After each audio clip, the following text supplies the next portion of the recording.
Today's Board of Commissioners hearing this August 15th, 2023. I'm pleased today we have Pastor Kirk Walters here. He will be providing our invocation, and he is with Mount Piran North. Following the invocation, I'll be leading the pledge. For those of you willing and able, please rise for our invocation and pledge. Pastor.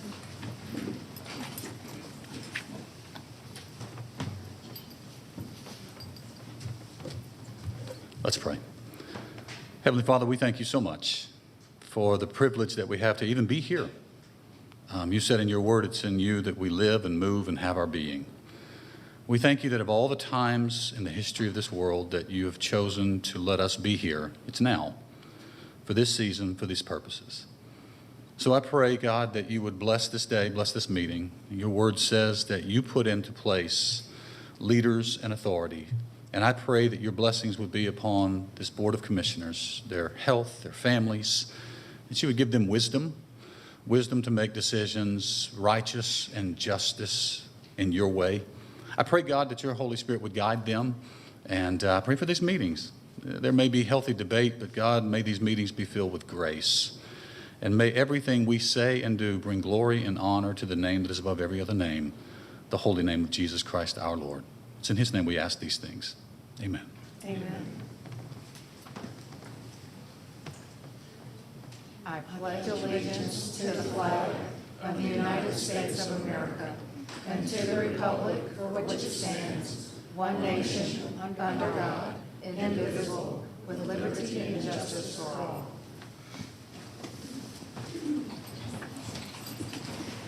Thank you, Pastor, for that invocation. Our meeting is now officially called to order, and I will turn things over to John Peterson, our zoning manager. Thank you, Madam Chair and Board. Today's hearing will be conducted with the following process and procedure. Each case will be called in numerical order. When the case is called, we would ask that the applicant please stand and raise their hand to show that they are in attendance. After that, we're going to call to see if there's anyone opposed to that specific case. We would also ask that the opposition please stand up and raise your hand so that they can be counted for the official record. After recognizing both parties will be asked to come forward to be sworn in. The applicant will testify first, and then the opposition, if any, would testify second. It's important to note that each side only gets 10 minutes total to state their case. There's not a process to reserve your time, and there's not a process to rebut anything that was said prior to your comments. So you want to convey all your information to the board within your 10-minute time period. Additionally, if there's more than one person who wishes to speak on a case, you may want to coordinate with each other about what you're going to talk about, because each side only gets 10 minutes, and you don't want to cover the same information over and over. After that, the board would start to discuss the case at hand. They may ask one more speakers to come back to the front for additional comments or questions. And after that, the board will make a decision to either approve, deny, hold, or continue the matter at hand. There are two cases on today's printed agenda which have been continued ahead of time, and these cases will not be heard today. First case is rezoning case Z15 of 2023, SDP Acquisitions LLC. This case was continued by the staff into the September 5th, 2023 Planning Commission zoning hearing, so Z15 will not be heard today. Second case is LUP 18 of 2023, Haley Lopez. This case was continued by the Planning Commission until the September 5th, 2023 Planning Commission zoning hearing. So LUP 18 of 2023 will not be heard today. Before we start the hearing, I would like to ask the folks in today's audience, if you have a cell phone, please turn the volume off on your phones. When phones ring during the presentations, it does interfere with the broadcast, so please put your phone on mute. Additionally, I want to remind applicants, opposition, or any interested party that information is due to this board the Wednesday prior to this hearing. Any information submitted to the board after the Wednesday due date may or may not be considered by the board at their discretion. Madam Chair and Board, I did get a request for 2 early head counts before we start our hearing. So can I get a show of people here who are opposed to rezoning case Z24 of 2023, SWI Investments LLC? Please stand up and raise your hands. Z24.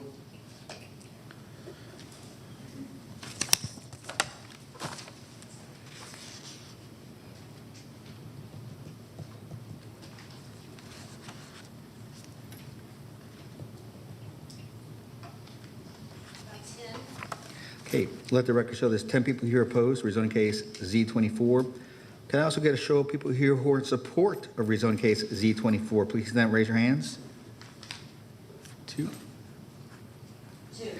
Okay, let the record show there's 2 people here in support of rezoning case Z24. And finally, I did get an early head count request for rezoning case Z60 of 2022, Branch Acquisition Company LLC. All those who are opposed, please stand up and raise your hands.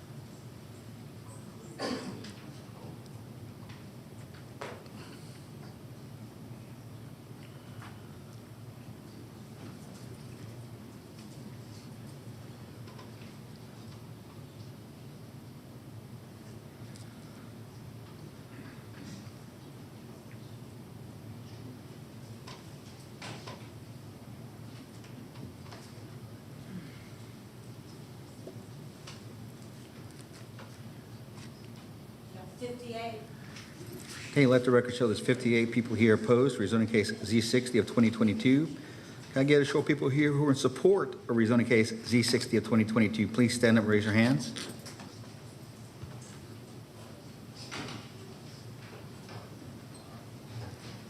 Okay, let the record show there's no one here. Stand up. And before we begin the consent agenda, Madam Chair and Board, we did get a request after the deadline last week for a continuance on a rezoning case Z60 of 2022, Branch Acquisition Company, LLC. So the applicant did submit that late, so I'll turn that over to the board to consider whether they want to grant it or not. Sure. Commissioner Richardson. Is the applicant here? Yes. Oh, hi, Kevin. Okay. Is there permission to ask for rationale behind a continuance? Yes, you can call him. Please approach the front.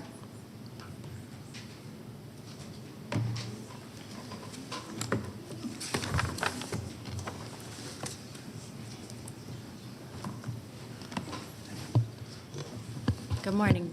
Good morning, Commissioner. So I know the request for the continuance did come in last week after the time period. Are there specific reasons for the request for the continuance? Yes, I think the primary reason is this proposed project would incorporate within the project as proposed the construction and dedication of the trail connection on this property. That's at a cost, we estimate, of acquisition and construction of $1.5 million that would not be spent by the county. If this application goes forward, if it's denied, the county will be spending that money to build that trail connection and not the owner and applicant. So we think a $1 million plus cost potentially to the Cobb County taxpayers is worth a continuance to see if other ideas can come forward that can perhaps resolve it to move this forward. That's the primary reason for the continuance request from us, is to provide that opportunity. Obviously, you have a number of people that are here today to oppose the application, but we feel that going forward with the public hearing could very well make it extremely more difficult to reach a resolution once things are set. And we think $1 million plus savings is worth the continuance. But certainly, we'd be prepared to move forward today if that's the desire of the board. Okay. Is it, as far as the notation of better ideas, are these a complete change in the site plan, or is there the same kind of site plan that was going to be presented today in general? Was it going to stay consistent? Are you looking at a completely different application or? No, I do not alteration believe to it would be a completely different application, but I do think that an opportunity for better ideas is always worth an opportunity, especially when you're speaking of that amount of money, of savings to the county itself. No, I understand. I do appreciate the desire to want to partner with the county in that aspect. I also appreciate everyone who did appear today, and I want to respect that. Sure. And so I personally would like to hear the case, since you are prepared to present the case. Sure. Under the understanding that we'll see what comes of the facts of that case. But that would be my preference in order to respect those that. And certainly we respect the board's decision in this regard. Absolutely. Okay. Thank you. Thank you. Thank you. Go ahead. Okay. Do I make a motion or? It's on our cases to be heard. Yeah, if correct? the board's not willing to continue it, then we don't need to do anything. We just leave it where it is. Okay, thank you. It'll be the first case following the Yeah. consent. Okay, thank you. And thank you, Kevin, and the community. With that, Madam Chair, I'm ready to start the consent agenda. Cobb County Board of Commissioners zoning hearing consent agenda for August 15th, 2023. First zoning case on consent is rezoning case Z67 of 2022, SMB Investments Incorporated, request rezoning from CF and R80 to NRC for a retail coffee shop in land lots 73 and 81 of the 1st District. The property is located on the west side of Johnson Ferry Road and on the north side of Paper Mill Road. The Planning Commission recommends approval of Z67 of 2022 to the NRC zoning district, subject to the following conditions. Number 1, revised stipulation letter from Parks Huff dated July 20th, 2023. Number 2, District Commissioner to approve the final elevations. Number 3, adherence to the Johnson Ferry Road design guidelines. Number 4, Fire Department comments and recommendations. Number 5, Water and Sewer Division comments and recommendations. And number 6, Department of Transportation comments and recommendations. The applicant is present. Is there anyone here opposed to rezoning case Z67 of 2022? No. Let the record show there's no one opposed. John, Yeah, I would like to add to that particular reading for the consent agenda to amend the line that says elevations to also include, must be approved by the final site plan to be approved by the district commissioner. Got it. Thank you. All right, next case is rezoning case Z23 of 2023. Mike Norton requests rezoning from LRO and R20 to NRC for a beauty salon in land lot 371 of the 16th District. The property is located on the south side of Chastain Corner Road, west of Canton Road. The Planning Commission recommends deletion of Z23 to NRC and R20, subject to the following conditions. Number 1, staff comments and recommendations. Is the applicant present? Yes. Let the record show the applicant is here. Is there anyone here opposed to rezoning case Z23? No. Let the record show there's no one opposed. Rezoning case Z26 of 2023, Berkshire Homes LLC requests rezoning from R20 to R15 for a single-family residences in land lots 330 and 331 of the 16th District. The property is located on the east side of Cochrane Lake Road and on the north side of Fricks Road. The Planning Commission recommends approval of Z26 to the R15 zoning district, subject to the following conditions. Number 1, letter of agreeable conditions from Mr. Kevin Moore dated July 24, 2023. Number 2, site plan received by the zoning division on May 31st, 2023, with the district commissioner approving minor modifications. Number 3, 2 driveways on Cochrane Lake Road and 1 driveway on Fricks Road. Number 4, residences shall have a minimum of 3,000 square feet of heated space and shall consist of traditional architecture. Letter from David Meyer dated December 20th, 2016, striking number 13. Number 5, Stormwater Management Division comments and recommendations. Number 6, Water and Sewer Division comments and recommendations. And number 7, Department of Transportation comments and recommendations. Is the applicant present? Let the record show the applicant is here. Is there anyone here opposed? Rezoning case Z26. No. Let the record show there's no one opposed. Thank you, Madam Chair. I would like to read into the record 2 amendments to step 9 and 15. And after I read them, I want to make sure the applicant is agreeable, if he could just nod. Stipulation number 9, construction site will be considered a clean work area with loose debris disposed of each evening. A tire washing station shall be provided at the exit from the property during the development and construction of the project, and a 24-hour contact number shall be provided to surrounding neighborhoods and posted on site during the construction period. And for number 15, I'm sorry, this is from Mr. Kevin Moore's letter dated July 24th.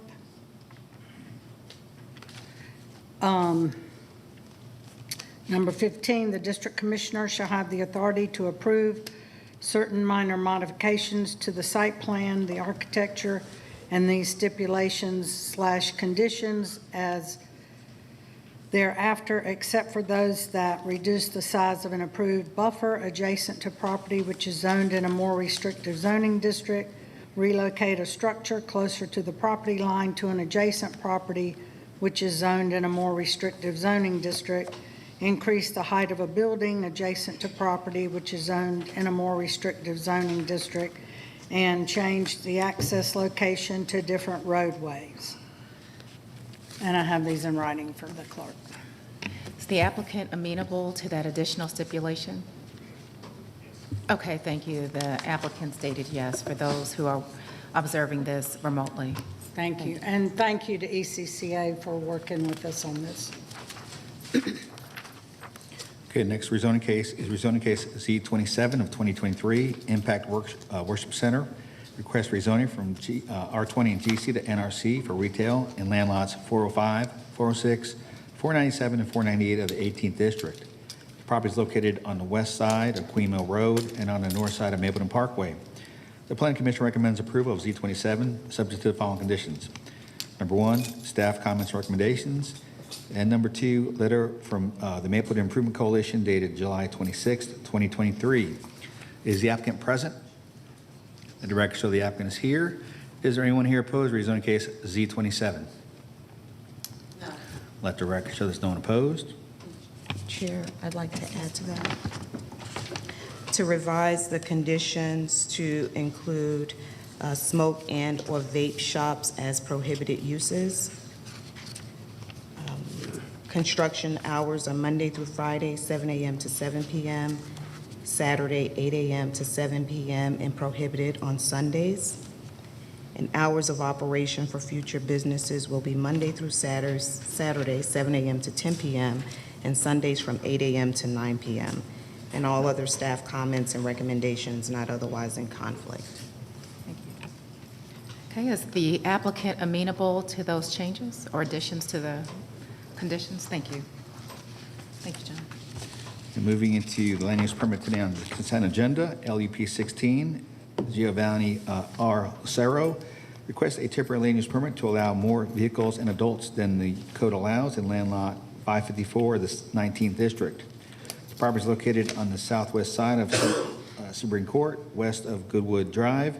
The Planning Commission recommends approval for 12 months, subject to code enforcement to make quarterly visits to the property to ensure compliance. Is the applicant present? Let the record show the applicant is here. Is there anyone here opposed to LUP 16? No. Let the record show there's no one opposed. LUP 17 of 2023, Carol J. Hicks Vargas and Michael E. Vargas request a temporary land use permit renewal to allow more adults and vehicles than the code allows in land lot 80 of the 16th District. The property is located on the southwest side of Rocky Top Court, north of Watkins Glen Drive.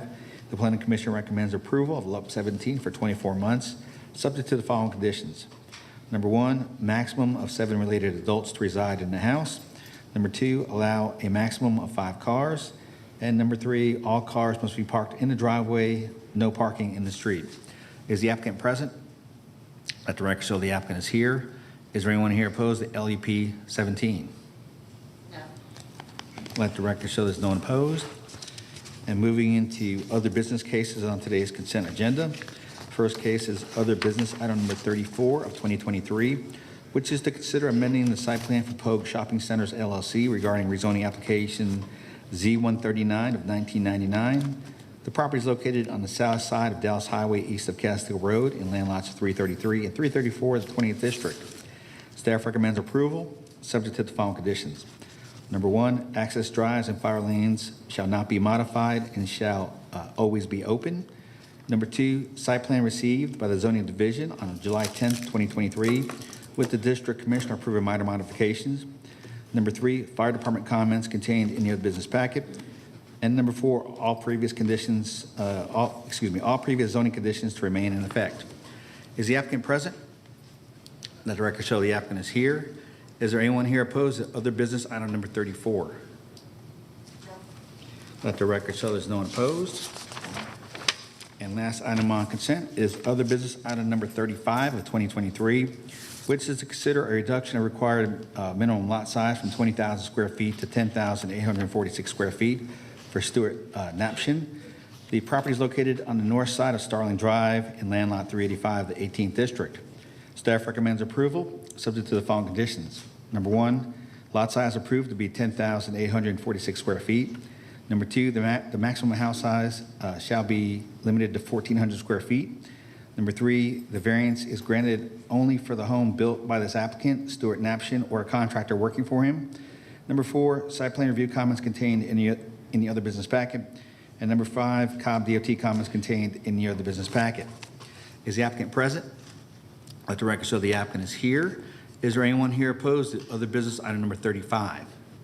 No. Let the record show there's no one opposed. And that completes the printed consent agenda, Madam Chair and Board. Thank you. Commissioners, are there any other changes? Commissioner? Thank you. I'd like to add Z28 to consent. Okay, let me go ahead and read that one in. Okay.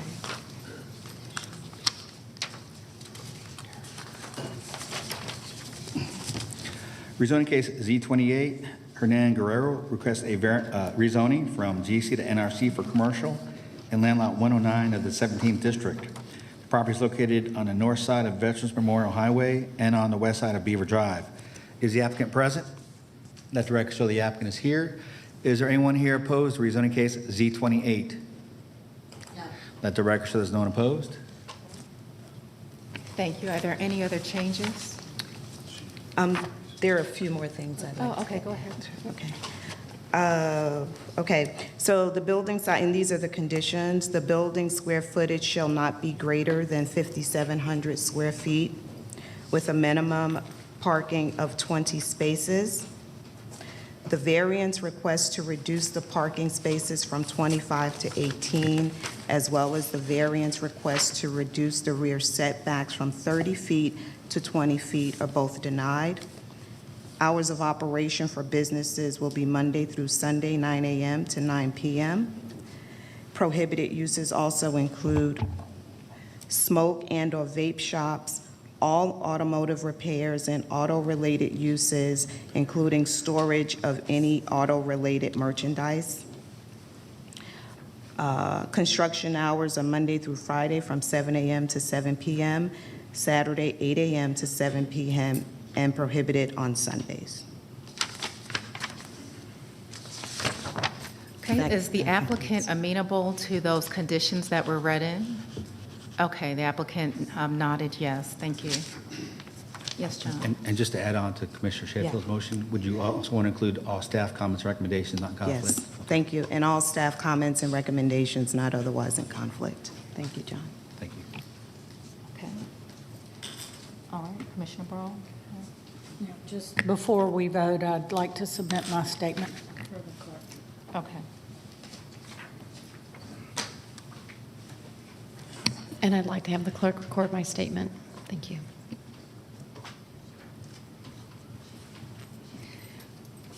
Okay, Commissioners, I move that we approve the consent agenda as it has been revised. Second. Yes.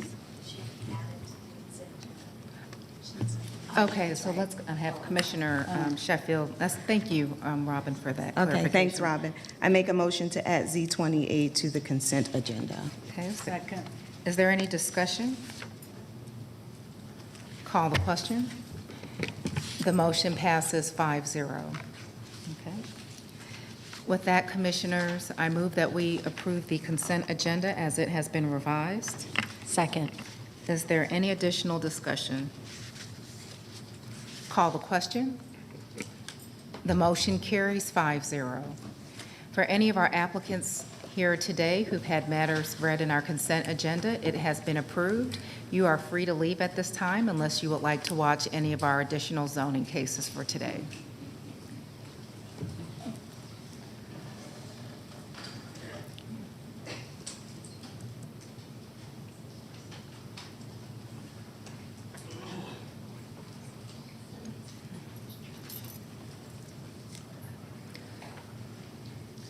Okay, with that, we'll now move on to our cases to be heard.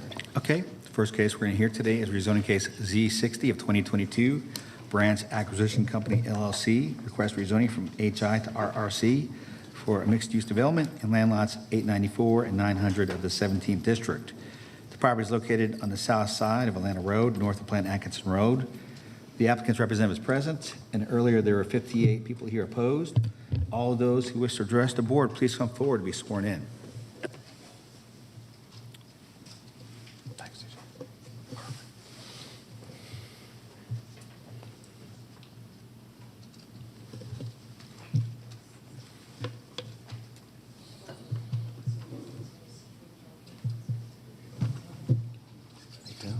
Good, man. You doing okay? Still here.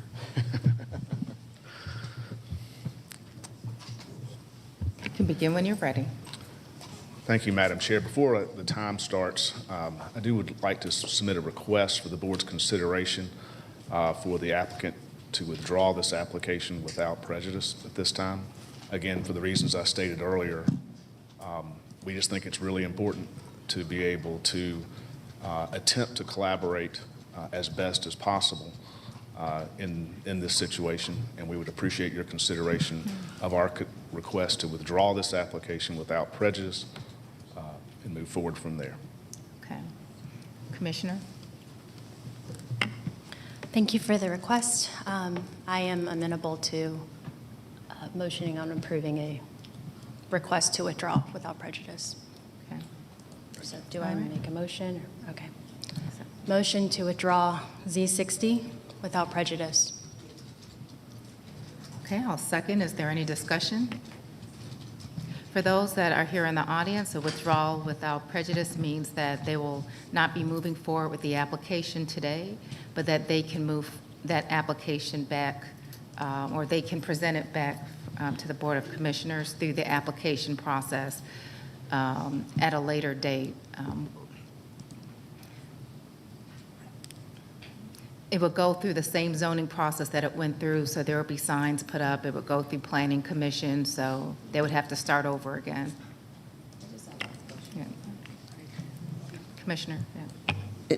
Is it the applicant's goal or desire to bring back a similar type of development? I wouldn't believe in the current context that that would be the intent. I think the purpose of the request is because in the event of a denial, it locks the properties in their current state with no ability to bring forward any plans for a minimum of 1 year. Right, I understand. At which point in time, the county will have been forced to move forward with its trail connection project and spend $1.5 million it doesn't have to spend right now. Right. And so that's one reason.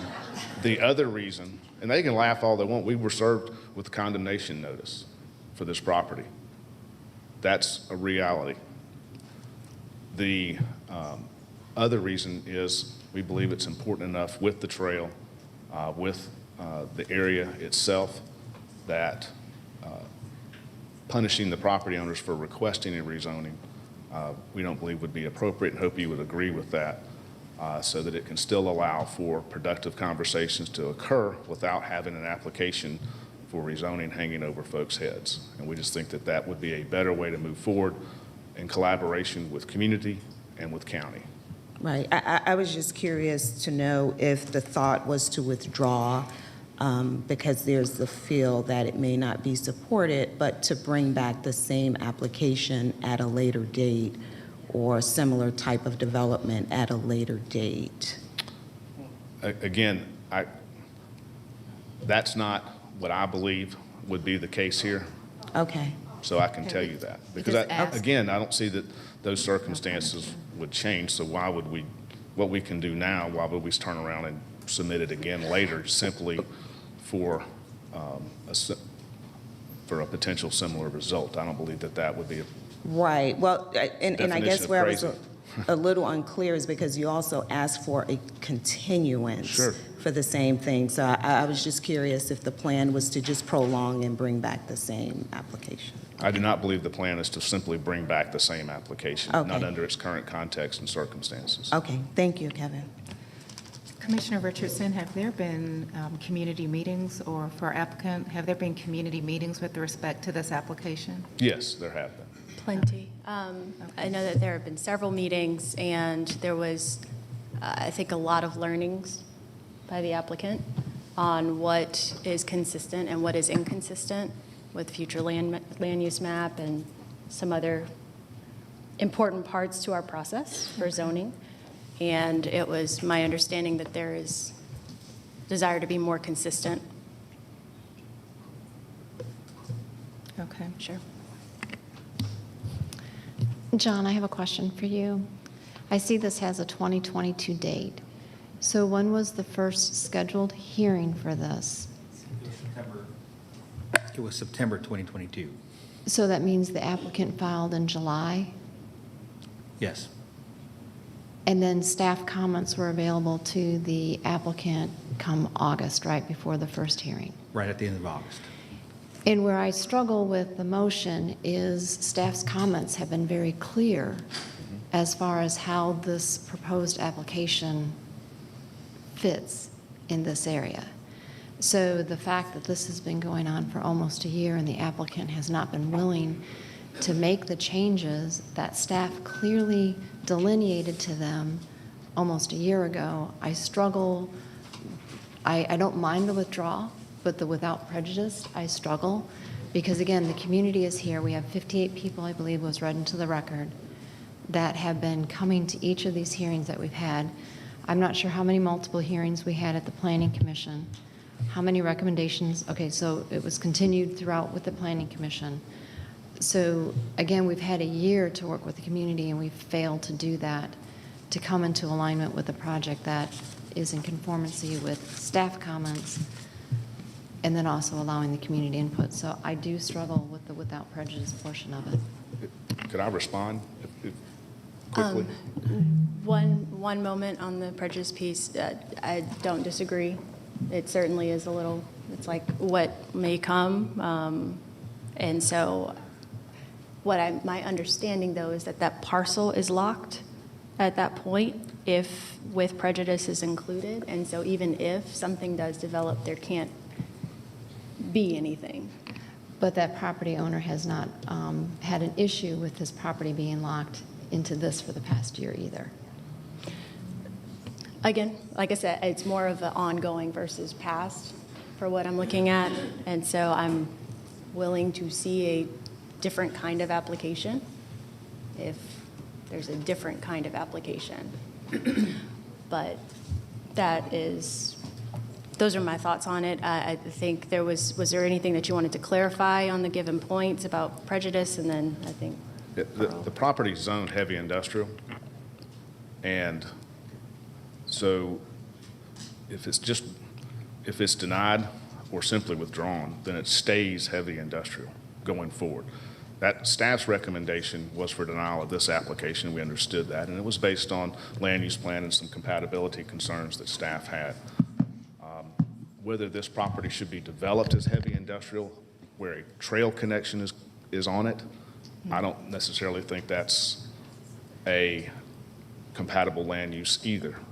But if it's withdrawn or if it's simply denied, then that's what happens. It's locked in for heavy industrial going forward.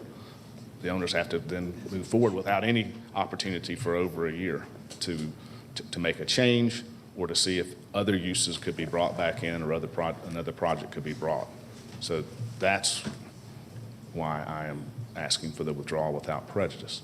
Okay.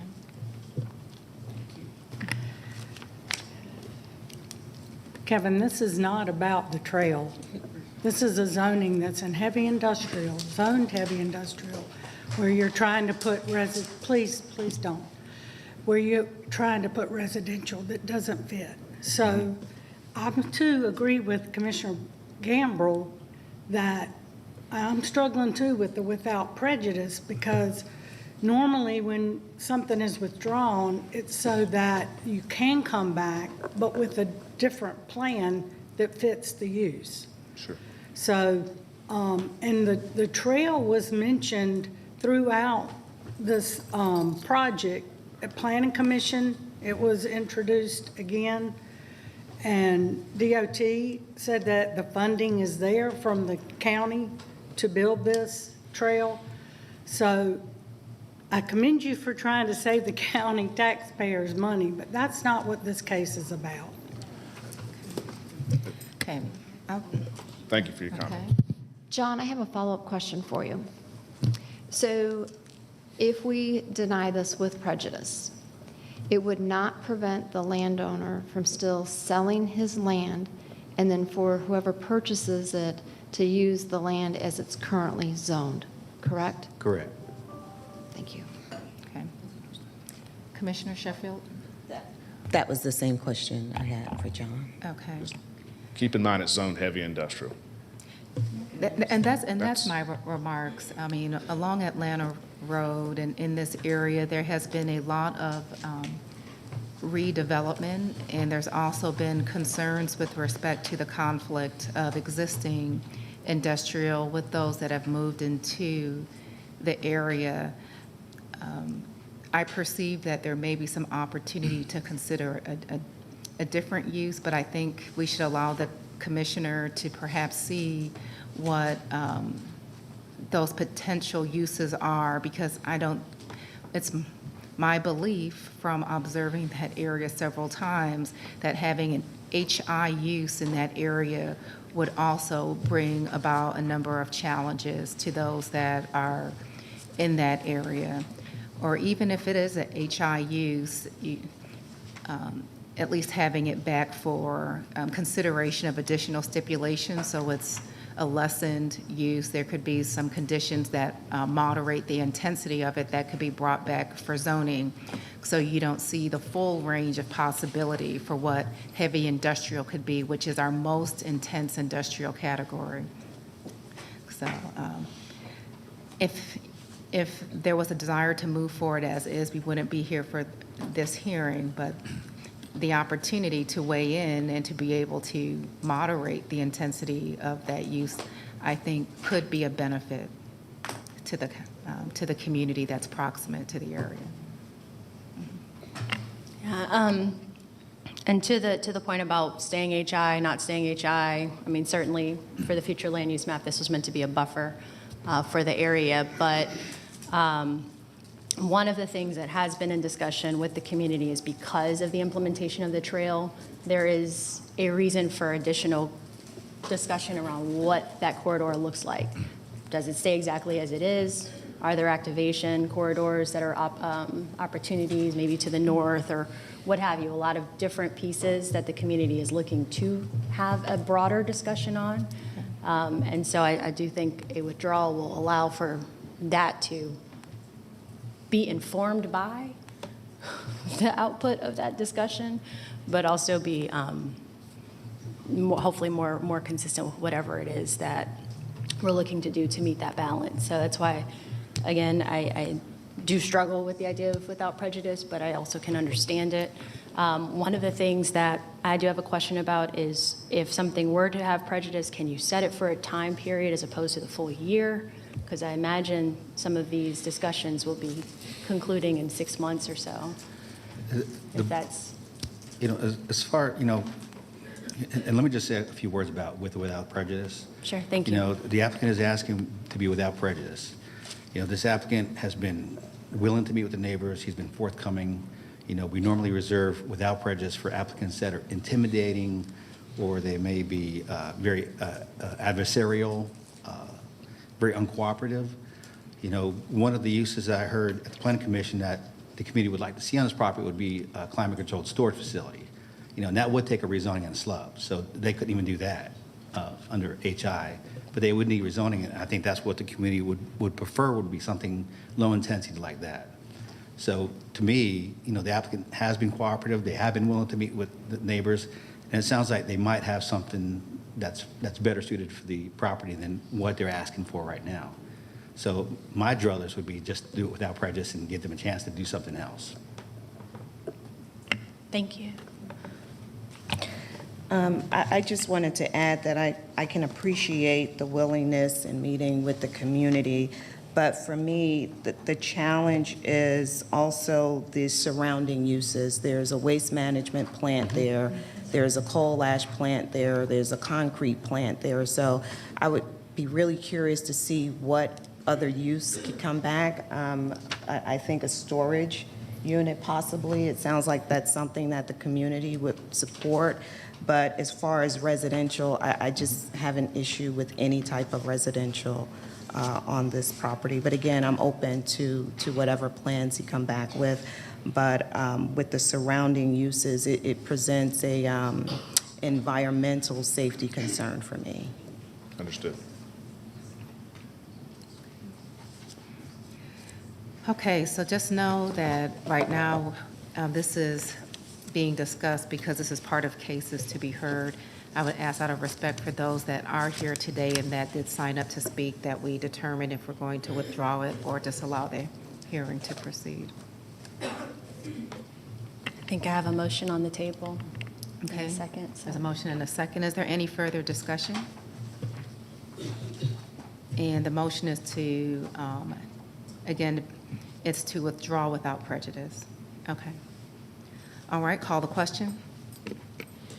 The motion carries 3-2 with Commissioners Burrow and Gamble in opposition. Thank you. Thank you, Commissioners, for your consideration. Thank you. For those, again, that were part of this zoning hearing, we will not be hearing this today, and I perceive that there will be opportunity to work with the applicant should they desire to bring forward another application in the future. Let's take a 5-minute break. Thank you, Mr. Wise.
Hello and welcome back to our August 15th, 2023 Board of Commissioners zoning hearing. For those of you who are here with us in our audience, we have resumed our zoning hearing. I'd ask if conversations continue that we would take those out to the hallway to permit us opportunity to get to our next zoning matter. John, I'll turn things over to you so you could tee up our next case. Thank you, Madam Chair. Thank you. Okay, next case we're going to hear is rezoning case Z24 of 2023, SWI Investments LLC. They're requesting a rezoning from R20 to NRC for convenience store fuel sales in land lot 637 of the 16th district. The property is located on the east side of Kent Road, south of Rosedale Drive. Earlier, there were 10 people here opposed and 2 in support of the application. All those who wish to address the board, please come forward to be sworn in.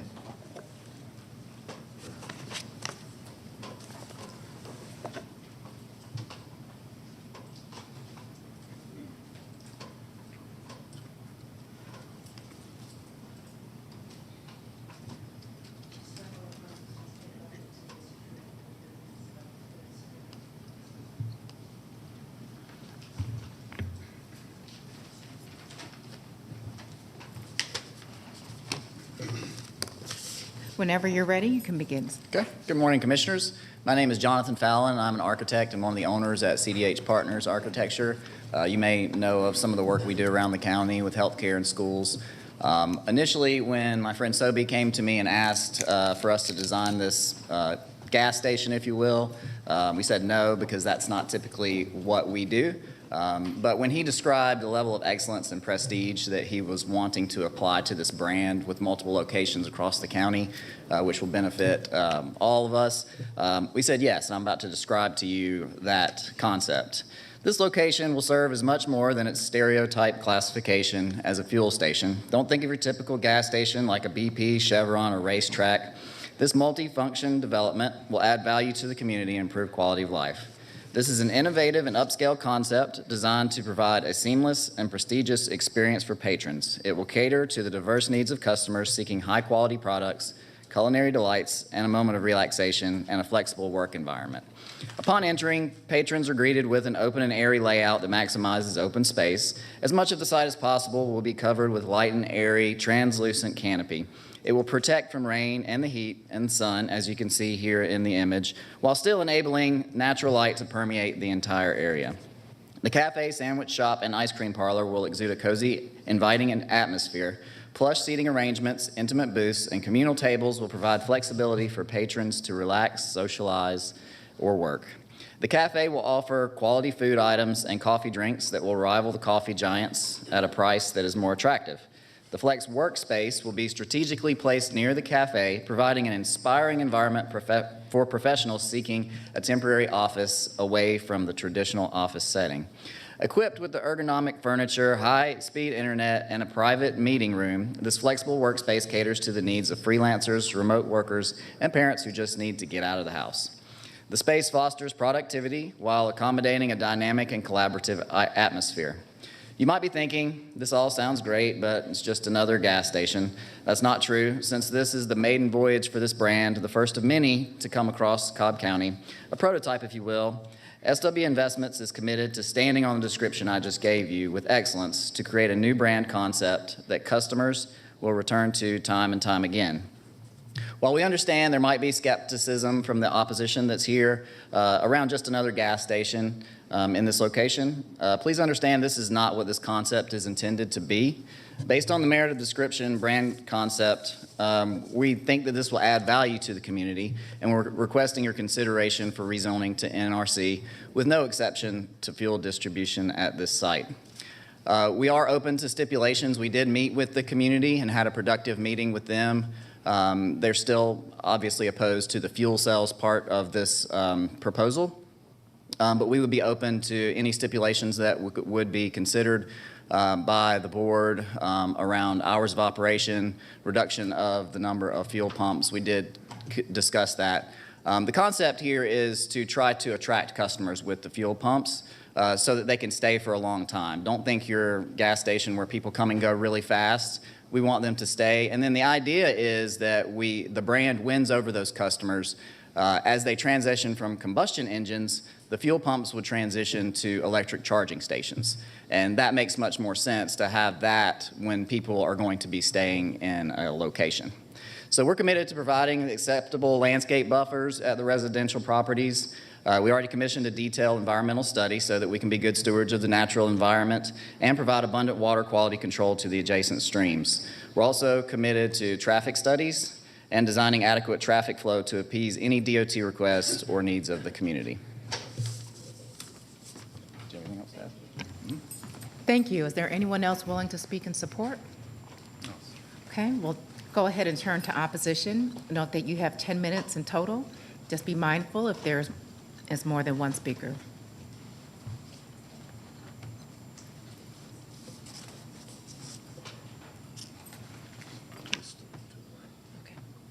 Yeah, there is a timer on the podium. Oh, okay. Did I hit it? No, he controls it. Oh, okay. Sorry. Good morning, Commissioners. I stand before you on behalf of the Marietta Canton Road subdivision in opposition of the proposed Z24 rezoning request. My name is Wendy McGarr. I live at 2515 Jewel Drive with my husband and 2 children, and I've lived there since 2005. I am joined today by several of my neighbors with the same shared concerns.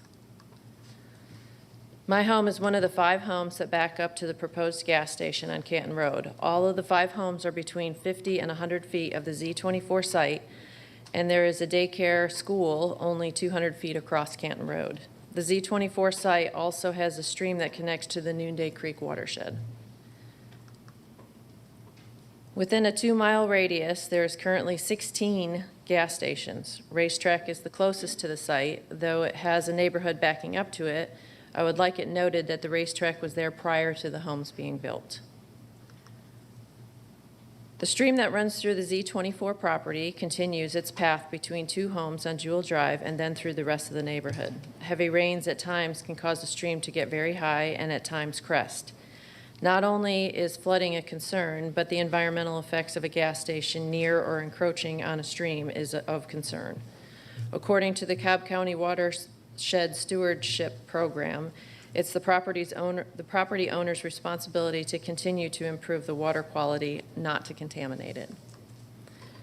The picture here on the slide shows just how high the water can get in the connecting stream. The 2 pictures to the left there was only 0.08 inches of rain that day. The photo on the right shows how high the stream can get during a heavier rainstorm. This was taken this past Sunday during the storm that we had later in the day.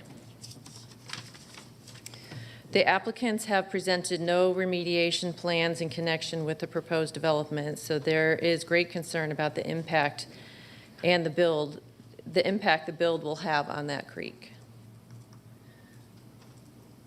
I did some research and found an EPA study with regards to underground storage tanks used for fuel. The study found 3 major human health and environmental health risks with underground storage tanks. Number 1, gas and hazardous additives can infiltrate local groundwater aquifers, which in some cases are key water sources for private well and public water systems. Such contamination poses health risks from ingestion, skin contact, and inhalation of fumes, all of which may cause neurological damage, blood disorders, cancer, and other adverse health outcomes. Number 2, a common contamination pathway occurs when vapors emitted from released gasoline migrate through the soil, septic, or other drainage pipes into structures. This type of contamination poses acute health risks of fire or explosion. And number 3, contaminated runoff can migrate into the surface water directly, creating environmental problems threatening the local ecosystem. In addition to the health risks, there are concerns about property value. According to the Community and Environmental Defense Services, the industry that diminishes property values the most are convenience stores with gas stations. The U.S. Department of Housing and Urban Development shows that while fire explosions may not be common, they do occur often enough to be of concern for nearby residents, therefore adding to diminished property value as well. And finally, a Georgia study noted that commercial development in general can depress residential property value. We've submitted a petition with 70 signatures opposing the Z24 NRC zoning. This petition is signed by the majority of the residents in our neighborhood. In getting the petition signed, I've heard and discussed the following concerns and/or requests. The building height should not exceed those of the adjacent buildings nor impact the view shed of adjacent residential properties. Architectural style and design should be similar or complementary to the predominant architectural design of other commercial uses within the activity center. Alcohol sales must be at least 300 feet from homes and 600 feet from schools and churches. We all saw from the second slide that that is not true for our homes and/or neighboring school and daycare. Light pollution is a big concern. NCR code says that there needs to be a clear view into the interior of any retail store that sells alcohol, and each such store shall be so lighted that the interior of the store is visible day and night. Yet there is a code that says stray light into adjoining and nearby properties is eliminated or reduced. Noise concern of a 24/7 gas station, NRC code states that there is to be no sound of horns or signaling devices during the hours of 11 p.m. and 7 a.m. NCR code also states no use that emit noxious odors, fumes, or sounds are permitted. We did meet with the applicant this past Thursday, and they did not have any plans to make the adjustments necessary to scale back the proposed development. Nope. As you can see from this slide with all the photos, we are a nice and friendly, diverse community. We really do enjoy living near each other, and we look out for each other and would like to keep it that way. There are many new families moving into the neighborhood with young children.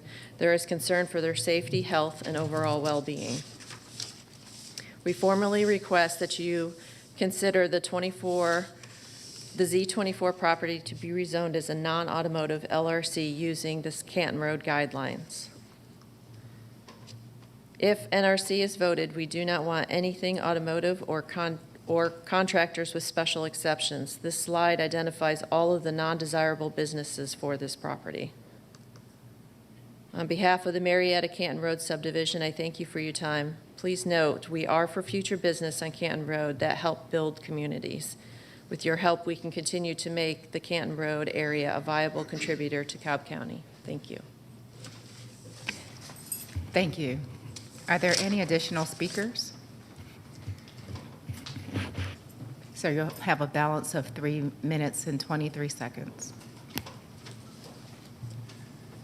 Good morning, Commissioners. Thank you for this opportunity. I appreciate it. I'll make this quick. Wendy Sir, covered may you state most your name? everything we May you need to state your, know. sir, may you state your name for the record, Oh, I'm please? sorry. That's okay. David Poteet, P-O-T-E-E-T. Thank you, David. I'll even spell it there.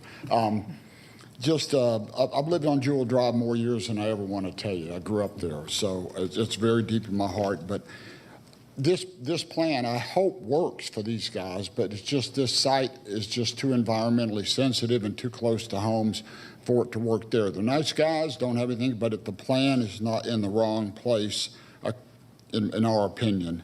Also, development is hard to come by on old gas stations, as we all know, because of contamination possibilities of the old tanks. Things that are concerned for us, a 6-foot buffer is only required, 6-foot height in 2 years is only required for the buffer, and this canopy, as you can see, is very high, or it appears very high. If the building's 15 feet, that gives you an idea. So it would be seen by the neighbors, and it would take 2 years just to get plants to 6 feet according to code. We also think that the buffer that's there now, other properties have 50-foot buffers near it, and that would be appropriate. But any gas station next to an environmentally sensitive creek, and if you could run those, Cornelius, that would be great.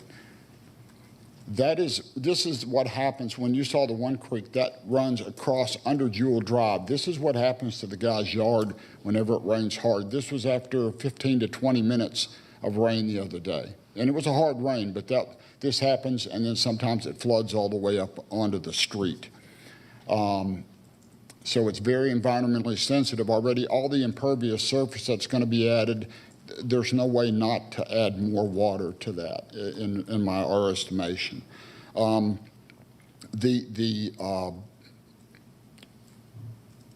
environmentally sensitive, the canopy height, overall just, we want it to work for them, it's just the wrong spot. It's just simply the wrong spot. And they even want to get in the stream bank buffer with a variance. They need a variance for alcohol. There's so many things that make it bad in our estimation for this site. So we hope you will take this into consideration and disapprove. And by final note, we've worked it out with 9 out of 10 developers along Canton Road when they develop in front of us. So it's not like we're anti-development. It's just got to be the right development. So I thank you for your time and all your work. Have a good day. Thank you. Just checking one final time to make sure there are no additional speakers.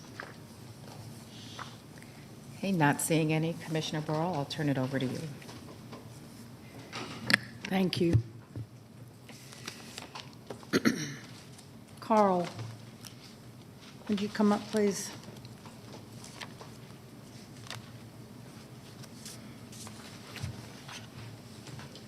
Carl Carver, Cobb County Stormwater. Thank you. Mr. Poteet showed some slides, and I think Ms. McGar did too, of the creek running through the property in the back. Correct.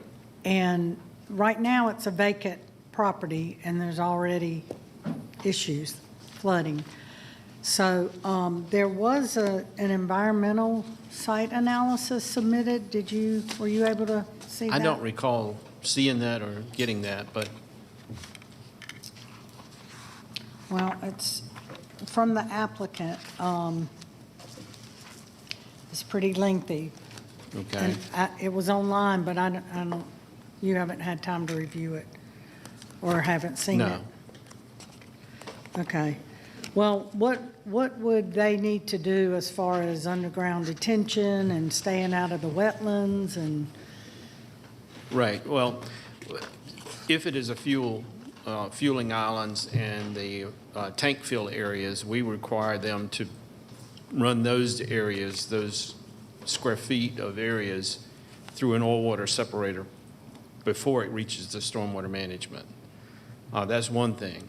The underground detention would have to be most likely underneath their parking lot. And it would probably be contained in vaults or pipes, large diameter pipes, one or the other. It's up to the engineer how they want to design that.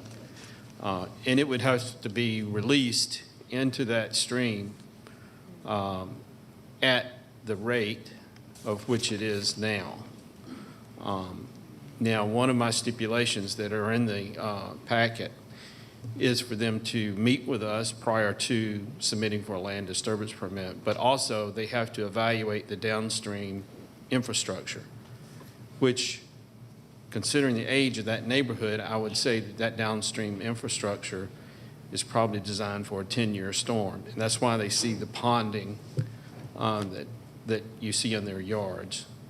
So I would suspect that their design would have to have some over detention in it because my stipulation is requiring them to meet the capacity of that downstream infrastructure. So it's going to be difficult for them to do that, but it can be done. Okay. And then also, they have a variance of encroachment into the 75-foot impervious buffer. Correct. They would have to add additional buffer somewhere else on their property to replace that encroachment. Yeah, on 2 acres. Yeah, So that would be difficult too, right?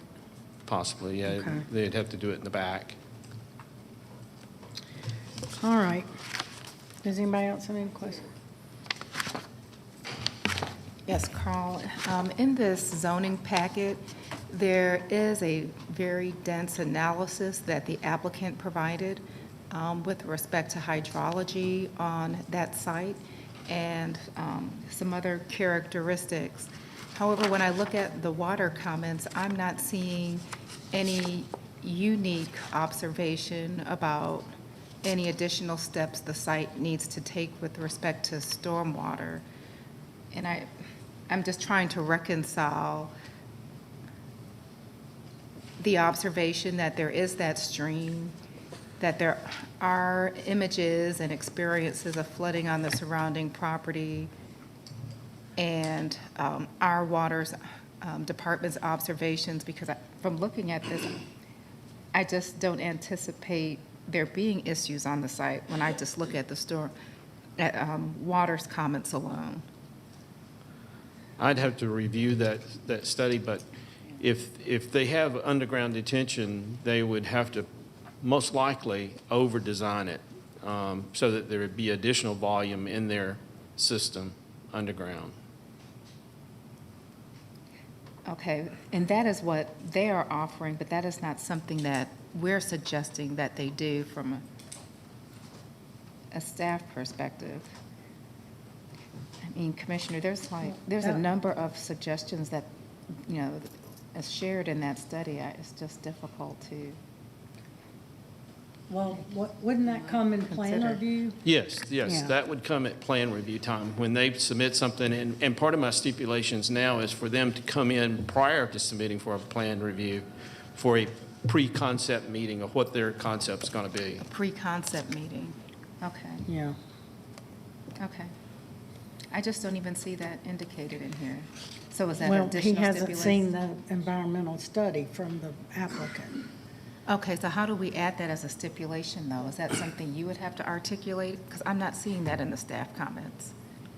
The environmental study, I didn't get a chance to review. Understood, Yeah, but if what he's saying is that we need to assess this in a pre-concept meeting, how do we condition this based on that when it's not articulated here under staff comments? My recommendation is for them to come in before the land disturbance permit for a concept meeting, for a Okay, so stormwater that would concept. have to be added. Okay, You can make that And I'll mandatory, enter the, because it's just a Okay. recommendation at my Right. point.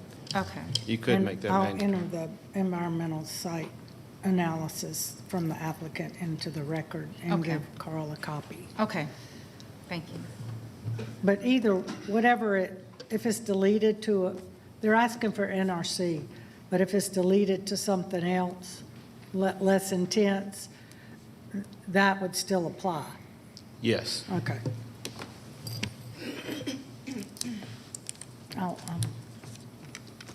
Thank you, Carl. Lahia?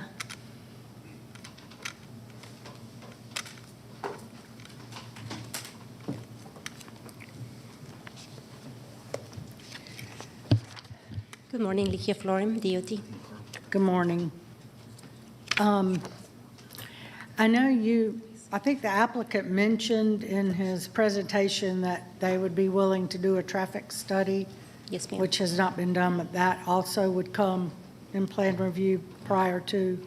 But typically, we do receive it during the zoning, so that any recommendations from the traffic study can be applied at the zoning and be stipulated in there. But yes, we could review it during the plan review if that's your choice to do so. Okay. So that would need to be a step that they provide a traffic study. Yes, If ma'am. this is approved. Correct. Okay. You have something? Not for you, Lahia. I just want to apologize to you, Carl, because now I'm seeing additional comments here that do refer to that pre-concept meeting that John just shared with me. So it's not underwater, it's under stormwater, particularly before the section of water. Thank you. Does anybody else have anything for Lahia? Okay, that's all.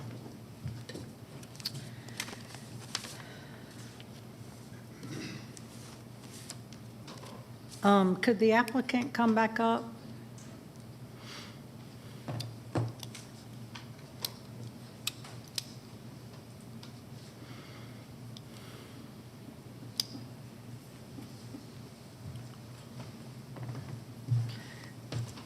Hello. I know at Planning Commission, y'all were directed to meet with the neighbors, which you did on a call last week and also with myself yesterday. So I appreciate you reaching out and talking to them. I think at the Planning Commission, you are also asked, first of all, we like the concept of the office cafe workability concept for folks to go to, you know, have a cup of coffee, a sandwich, whatever, and work remotely or, but this parcel is small, 2 acres, and also for fuel cells or automotive is too intense. That use is too intense. I know that you were asked if you would do the concept of the office cafe compatibility concept, but without fuel cells or automotive. And I know you want the fuel cells and automotive. So there's maybe other locations that you're looking at on Canton Road, I don't know. But I'm leaning toward going with the Planning Commission and staff's recommendation to LRC with the prohibited uses that were listed. So my only question would be if you're willing to do the office cafe concept without fuel cells and automotive at this spot. Okay. Good morning, everyone. This is Sobi Bakhtor. I'm the landlord. First of all, I just wanted to thank everybody. I think as a neighborhood, we have a very, very nice meeting in a Zoom. And I explained to them, but I wanted to put a few points, which I heard it from the wonderful lady, which she talked. And I think she misrepresented a few points. Number one, we said very clearly that the gas station, or not, that property with the fuel cell will not be 24 hours. It will be open at 5 a.m. and close 9 p.m. because that Canton Street will be already after 9 dead. So why I will open and spend the money for nothing? There is. Number two, I said that I will not do anything if the neighbor do not agree because the neighbor that is will be my customer. And it's very, very critical for me to have a good business model to really serve my neighbor better than the other. If it's somebody coming from away, that is fine, we'll service them. But the main thing in the business to serve the community. So that is second thing, I was so crystal clear. Third thing, we was so crystal clear on the meeting that whatever they need, we will do, and we will make them to in the process or update them in the process if they approved, if that approved or your board approves that, we will involve that neighbor all the way in every plan because once again, it will be not make sense for me as a business owner to just make something the neighbor doesn't like. It's no sense whatsoever from business perspective. So that is what I wanted to make sure that everyone understand. But whatever it is the decision is, for sure, once again, is the platform or the plan which I wanna, the prototype which wanna develop on that actually in the state of Georgia, it will be a very unique thing. There is not something you saw in any place. It's not a gas station. No, it is like a workplace with every single thing anyone has, including that. And I was willing to reduce the bump from 10 to 6 bump as well. We will implement the electrical bump because that is the future, like I said. So that is all what I wanna to just to make sure that everybody understand. If you agree, it's fine. If you don't agree, it's fine. Whatever zone we can take, but that is my prototype. I cannot develop something because that is a brand new concept, and I want as a concept will stay together. But no issue whatsoever, whatever decision you want. Thank you so much for listening. Thank you. That's all I had. Okay, I'm ready to make a motion. Yes, ma'am.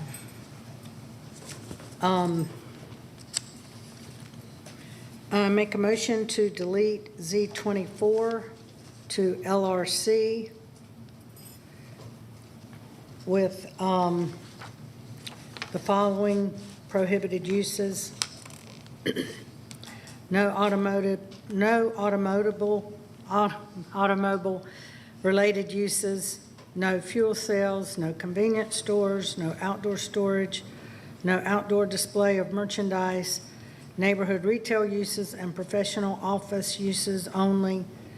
Final site plan to be approved by district commissioner, compliance with Canton Road guidelines, fire department comments, recommendations, water and sewer division comments and recommendations, stormwater management division comments and recommendations with the pre-concept meeting with the applicant, and DOT comments and recommendations with required traffic study submitted, to be submitted.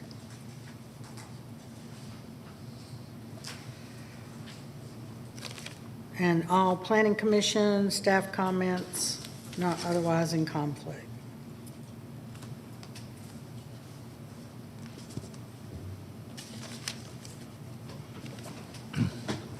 Second. Discussion.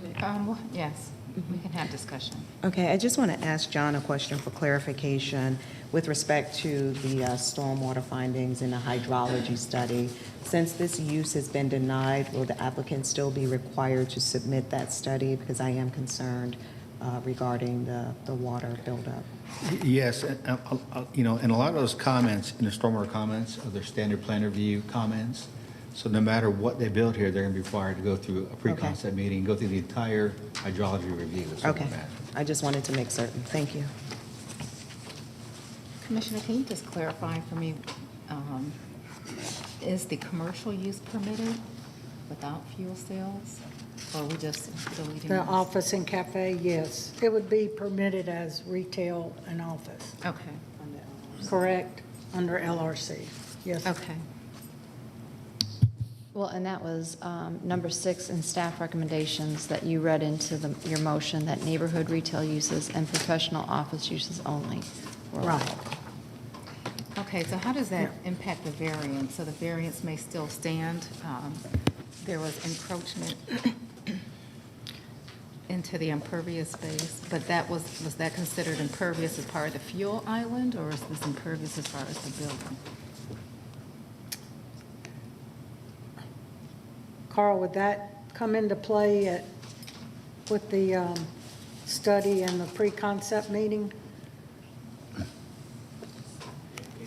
I mean, because I have issues with the 75-foot Yeah, that's what impervious. are you allowing the, right Well- here it says it's the building, not necessarily the fuel cells that are encroaching into the impervious surface. So if the building is as is that? And just looking at the site plan, Chair Cupid, I see where it is encroaching, but I believe that, once they get rid of this intense use that requires a lot of pavement and Yes. canopy space, that they're That going to be able will to pull add more. everything Yeah.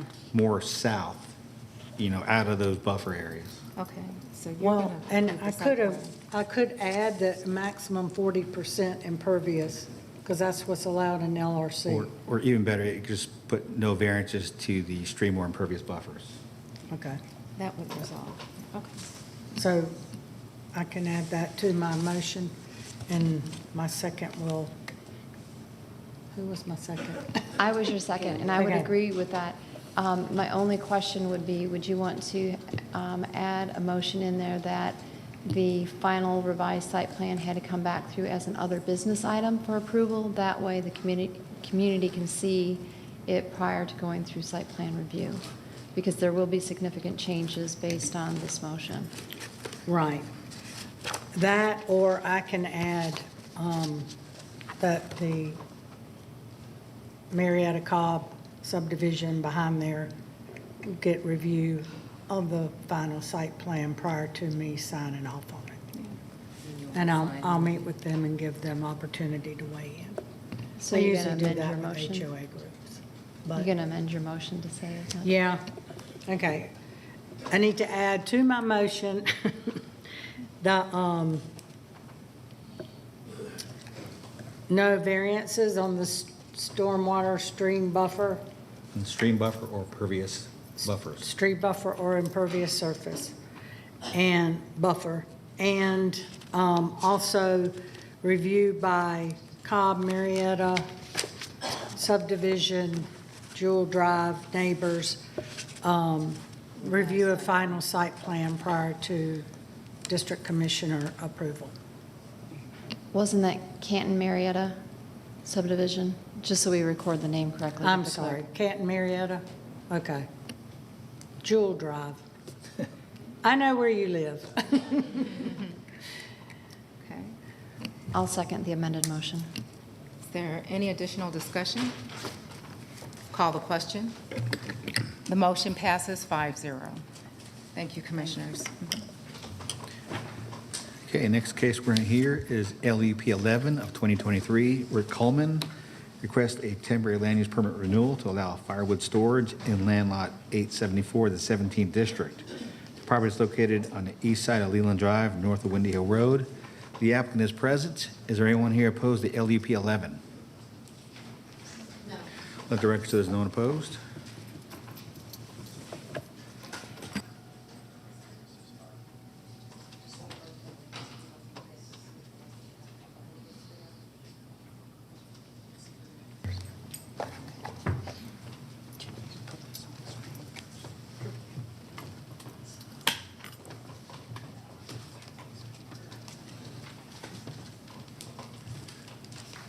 Good morning, Commissioners. Good morning. Thank you for having me. My boys wanted to be here, my twin boys, and they couldn't because of school, so that my one son said, "Daddy, please take a piece of firewood with you as a prop." So I had to listen to him. So I brought this piece of firewood. I would like to just go through the last 2 years. First, thank you for allowing me to speak. Thank you for being here, taking time out of your busy days. I really appreciate that. 6 years ago, my boys and I started a firewood business. I wanted to teach them about work ethic, about being outdoors, keep them off the internet, keep them off video games, and so far my wife and I have done well. We don't have any video consoles at our home. My boys can drive tractors, run chainsaws, drive cars at 12 years old, so I'm very proud of that. I will try to go fast. So we started, and I even wanted to teach them, if we're going to do it the right way. We're going to teach you how to even start and run a business. So we even got a website. This is a picture off of our website of my one son, Enzo, at a home that we were delivering firewood. The first picture I would like to show you,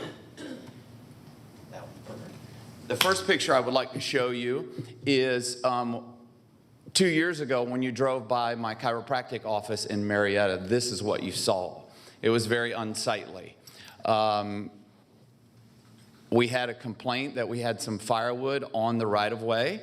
Cobb County Enforcement came out. I got a ticket, I guess you would call that. I don't know whether they're called tickets or not. And so that began the process of being with you guys. I had to get in front of the planning board, the board, and basically I came in front of you guys, I think 1.5 years ago, and you told me to put up a fence, which I did. We can do another one. So that shows my chiropractic office. That shows a picture from the road. We'll do the next one also. So I put up a fence. The fence cost me roughly, these two here, around $12,000. This is a receipt for part of it, and then here's the receipt for the other one. When I started, and I had to go around to the neighbors, because part of the zoning is you have to go around to the neighbors and ask for approval when I first did it. So I went to the hotels and asked for approval and just, asked people up front, hey, do you guys have any problems? No, we don't have any problems with you being here. I don't want to really get into much of the benefit of what we do for the community. We deliver firewood to the homeless. We deliver firewood to Sandy Springs the last 3 years for some of their events. We deliver firewood all over the community at a greatly reduced price. Our boys get up early in the morning, work hard. Kids in their school all want to come and join to help because, believe it or not, they all want to work and not be on the internet. So to my knowledge, I stayed within compliance of what you guys told me to do over the last year. Well, now to get to kind of the problem. So then my thing ran out at the beginning of this year, so I had to reapply. The reason I had to reapply is that because last year was unseasonably warm, I was not able to get rid of all of my firewood. Last year we had a really, really warm winter. So if you can imagine this one piece of firewood, before the meeting started today, I basically measured off this room, and when this first started 2 years ago, imagine this room completely full all the way up to the ceiling and half again full of these pieces of firewood all the way to the top and all the way wide. That's how much firewood I had on my property.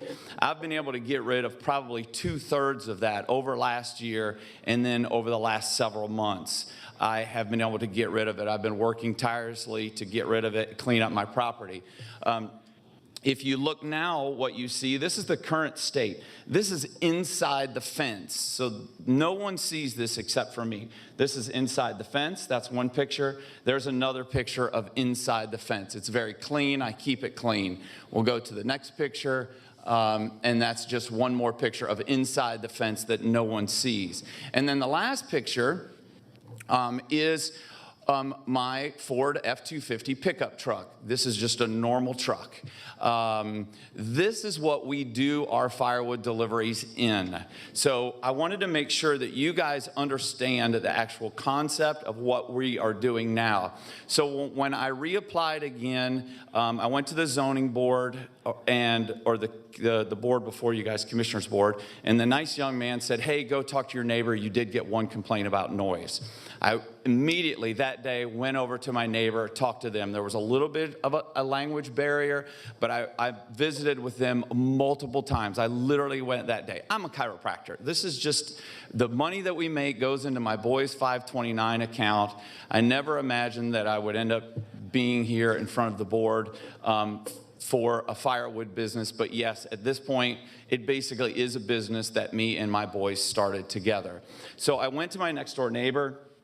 I got a letter from them signed. Now, turns out, I guess the dad didn't sign it. The mom signed it. She was supposed to talk to him. So we sat down and we went through everything. And her major issue, I only have 4 minutes left, was she basically said to me, we only care about one thing, the zinging noise. And I said, you mean the chainsaw? She said, yes.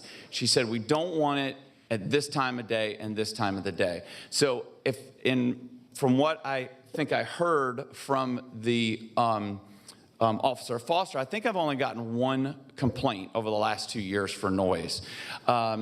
Maybe there's more, I don't know, but I only heard of one. I went and tried to fix that right away. So at this point, my wife and I said, you're a chiropractor. You make more money being a chiropractor. You can't take off a day of work to continue to go down to the board to try to do this.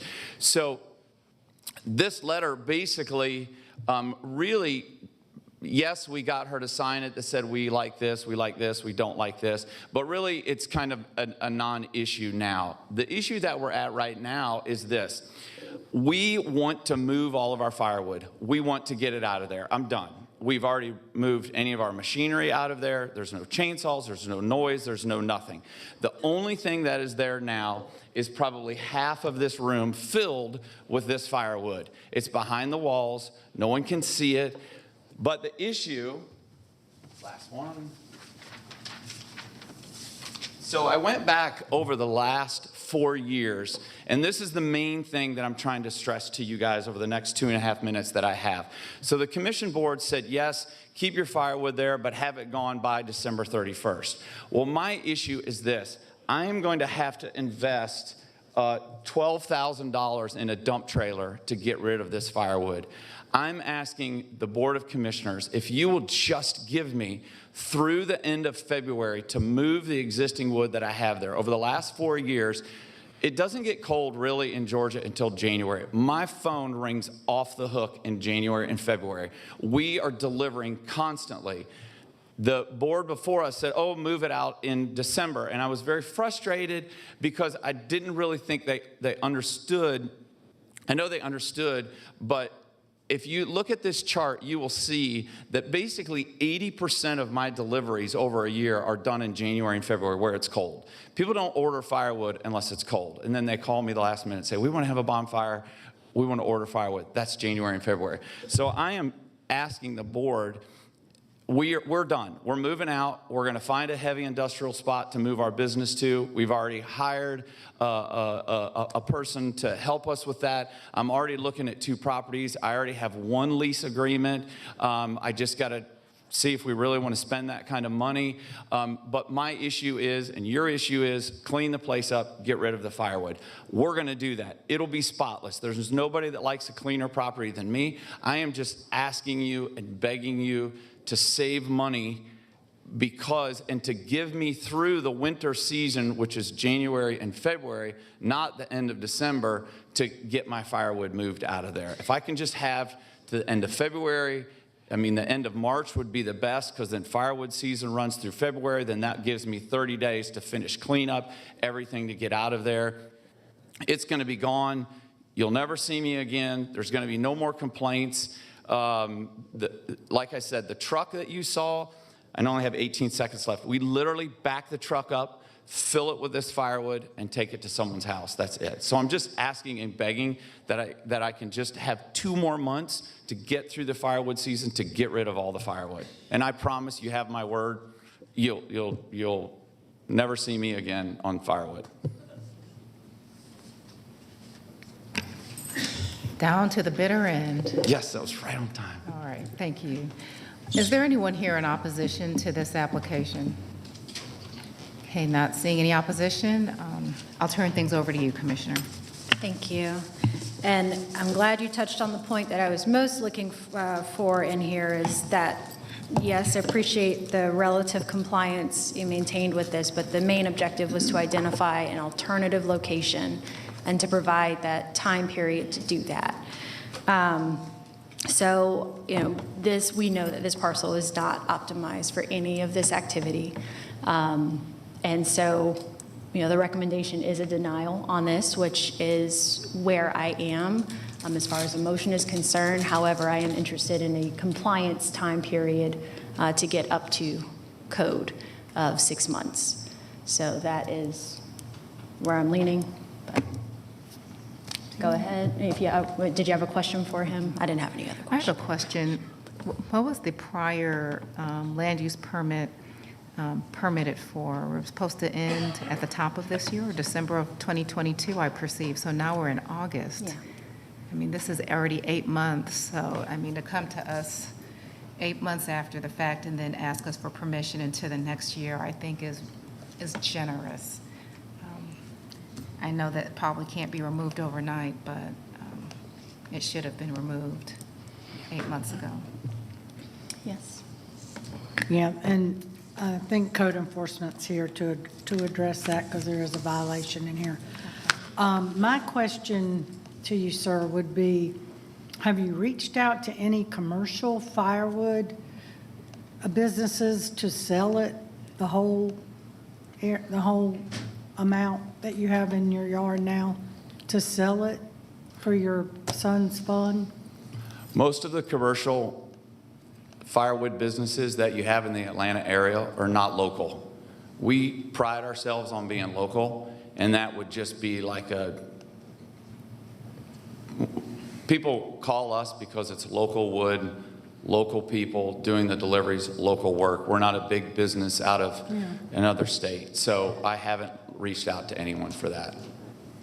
Okay, but my point was to come into compliance by December or February or whatever the date is going to be. Yes, ma'am. To get rid of it all, to one, company that may come and pick it up. I don't know. They usually don't do that. It's the reason that they don't do that is because it is very, very difficult to move firewood without machinery. I mean, basically, I have one other picture of the dump trailer that I'm going to have to invest in. If you guys tell me I have to have it moved by December 30th, I'm going to have to go buy this $12,000 dump trailer, and I'm going to have to do it myself. I know, but that's part of business, so. It's not part of business, it's a part of you complying with the agreement we had the last time. Yes, ma'am. It was for it to be gone last year, December. And I wanted it to be gone. If there would have been a normal winter, it would have been gone. Okay, this wasn't based on a condition of weather circumstances. Yes, ma'am. We were being generous to permit a use that's not even allowable in the zoning category that you already have. Yes, ma'am. I thought that we were very clear on us being generous in allowing you to have this use until that day. So again, I just find this to be a little bit incredible to be asked to have all of these additional considerations for us to be sensitive to your plight when we were very sensitive to your plight the last time we've met. I think at this point, Commissioner, this is in your district, but we are looking for compliance at this point. Correct. Which is why I'm not a fan of extending just a denial, but it's the compliance period. What are we contemplating? So.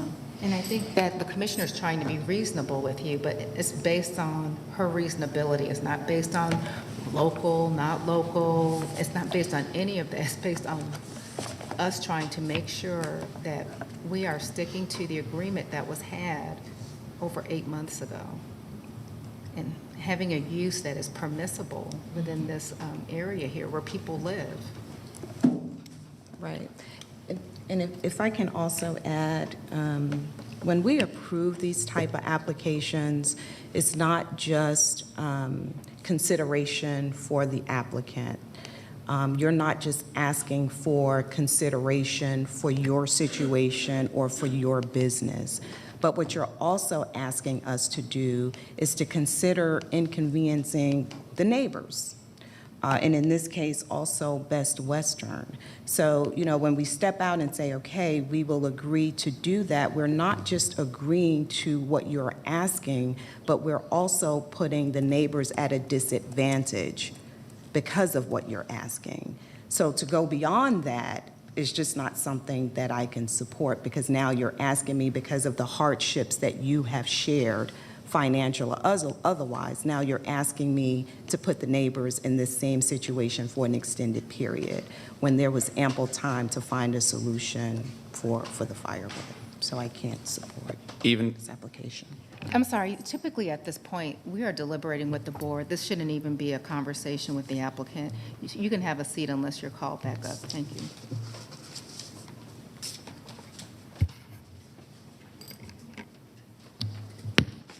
John? Sorry. Do you have the original stipulations that were approved with the land use plan? Yes, the board approved this February 15th, 2022, for 12 months. And the first condition was regarding the fence, which he put up. The height of the firewood did not exceed the height of the fence. The second condition was no landscaping and no irrigation are required. Third one, no burning of the firewood. And the fourth one, limit the delivery chopping of wood between the hours of 9 a.m. and 8 p.m. And that was it. Because what I find interesting is while the board also encouraged him to give him the year to find a location to move his business to, which would be appropriate, the fact that he's gotten more wood stored on the site than a year ago, that I'm struggling with that piece of it. And I know from the conditions that John read, that wasn't something that was restricted. However, given the comments and the discussion, I thought we were clear to the applicant that we were going to allow him to essentially finish what he had there and then move, not bring more onto the site. So I guess we need to be more clear in that regards. And again, I support your motion to dismiss, but I guess we're going to have to be very clear as far as the expectations. Noted. Yeah, because it sounds like another cycle started. Do you want to call it code enforcement? Jessica, code enforcement, or whoever? Well, it's- Oh, yes, thank you.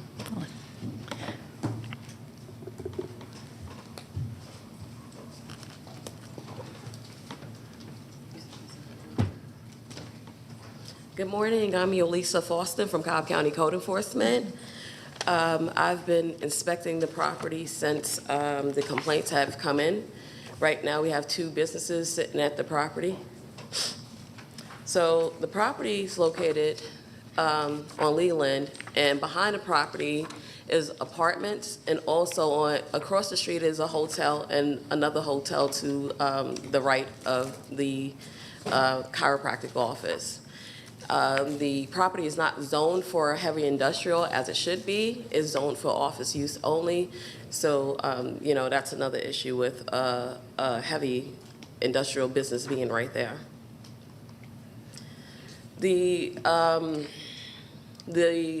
business was noticed on the GIS map in 2020 at the property. The firewood started coming in. As you can see on the photo, it shows in front of the vehicle that there's some firewood on the property, and it appears that a tarp is covering some of it. The property does have a business license, but it only has a business license for a chiropractic office.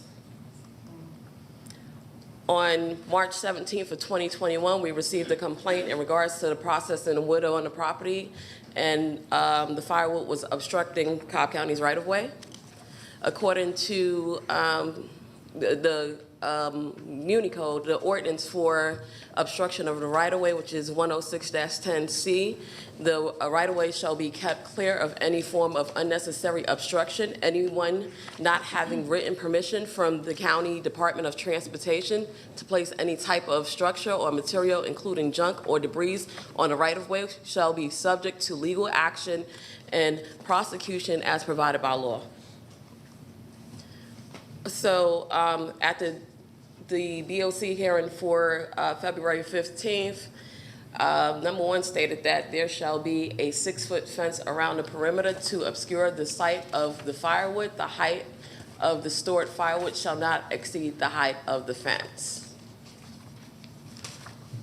On 5/22/2023, it was observed that the firewood did go over the fence, as you can see, and there was also another time in July that I did observe it, but we had some technical difficulties and that photo wasn't added. It was also mentioned that when I looked at the fence, the property is on a curved road, so when the citizens are leaving the chiropractic office, the fence obstructs their vision. The fence is in requirements, but it is a hazard, and it should be considered that prevention for accidents. People come around the curves too fast, and you cannot literally see what's coming to your left when you're pulling out until you're in the middle of the road and hit.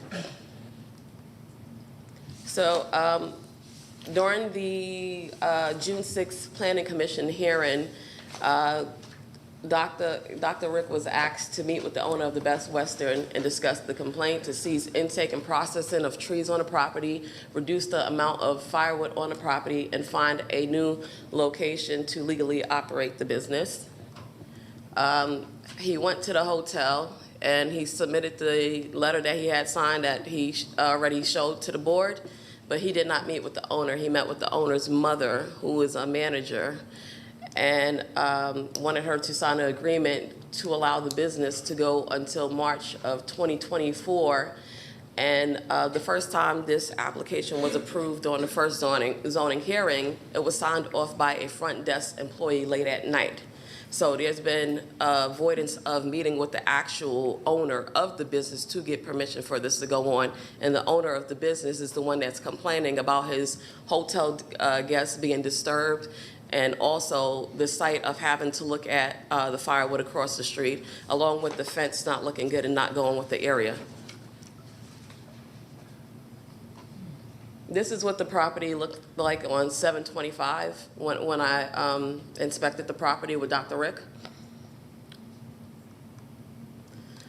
And for 8-1 Planning Commission hearing, the land use permit was denied. All firewood was to be removed by 12/31. Code enforcement was supposed to inspect the property on 12/31. And Cobb DOT is to inspect the fence for site distance. With that being stated, code enforcement is not in support of the firewood sitting there that long. He's stating that he has a financial hardship with moving it that quickly. He has 5 chiropractic offices. 2 of them are in Cobb County. We did inspect the other property in Kennesaw, and there was no firewood located there. You know, this is a matter of him running a unlicensed business in Cobb County. Each business owner had met the requirements. He's been here for 3 years without a license. And this is not like it's a lemonade stand. This is strictly a firewood business. There's some heavy machinery that was on there. It has been removed, but it does not look good for people to come in town to go to the Brave Stadium and they're looking at firewood, they're looking at this fence, they can't get any sleep because of the noise that's going on, along with the residents that live behind the property that have to hear this. So we're asking that, yes, it has been already denied, but we're asking that the firewood is removed quicker than the December timeframe that was requested by the Planning Commission. And if y'all don't have any questions, I'm done. Yes, I'm going to defer first to Commissioner Richardson, as we just received a lot of information from code enforcement. Thank you for that very detailed presentation. Thank you. And it introduces a few other considerations as well. It introduces a few other considerations that need to be brought in. Thank you. Okay, I believe there may be other questions from Ms. Foster. Yeah. I'm sorry, I couldn't hear you. I have a question. The original land use permit expired in 2022 or this year? It expired this year. February 23? Not December of 22. Okay. That was Expired incorrect. February 15th, 2023. Okay. So when you went out, he had not complied with all the steps from the original land use permit.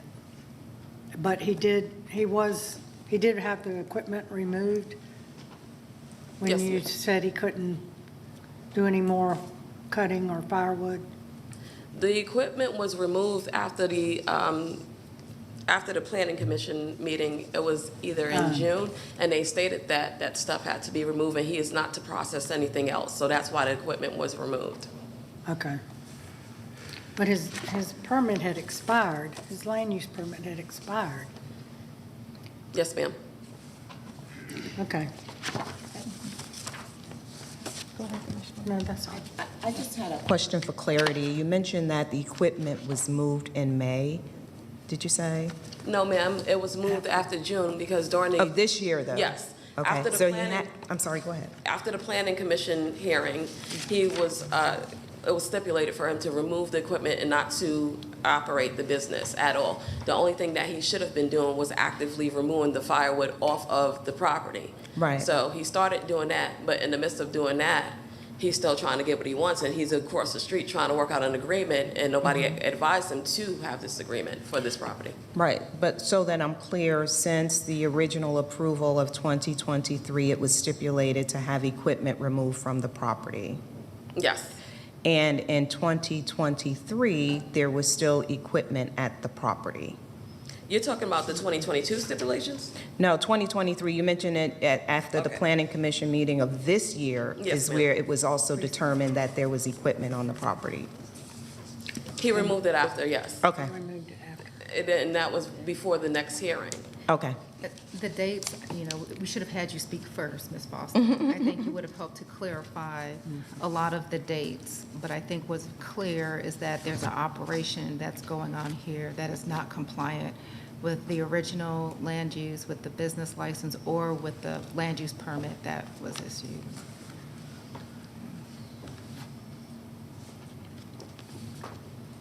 Commissioner? So Planning Commission heard it this month, August. So you're saying it was removed after the Planning Commission this month? I can't hear you, ma'am. Planning Commission heard LUP 11 on August 1st this year. Yes, ma'am. And you're saying that the equipment was removed after that? The equipment was moved for that date because in June, he was told to stop operating the business. So when I went in July, that's what I saw, but he didn't have no equipment on the property. He had an employee on there working on cleanup and everything. But the only violation that was present that day was the firewood exceeding the height of the fence on the right side of the building. Okay. Thank you.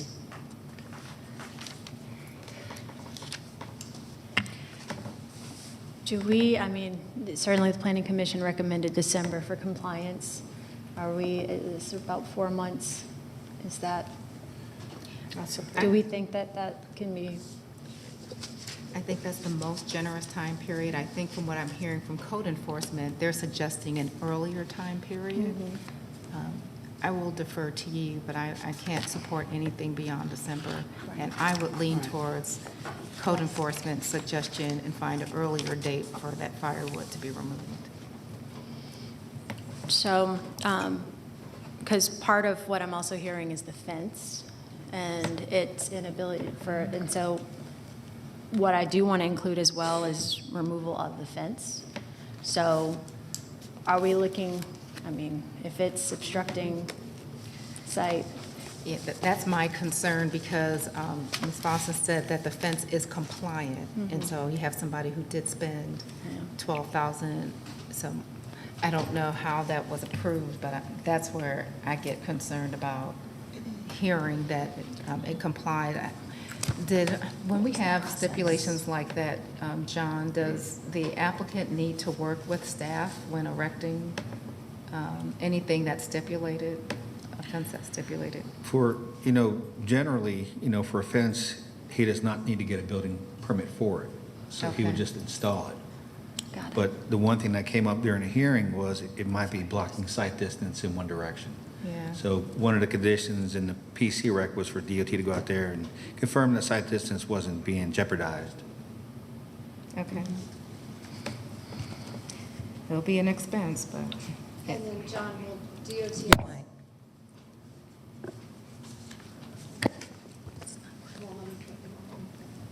There you go.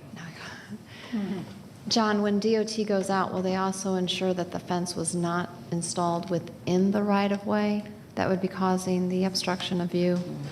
Yes, they would look at that also. Okay. And as far as the fence, he did spend quite a bit of money to have it installed. So if he would work with DOT on how that corner might have to be, relocated in order to ensure the sight distance instead of completely removing it. Okay.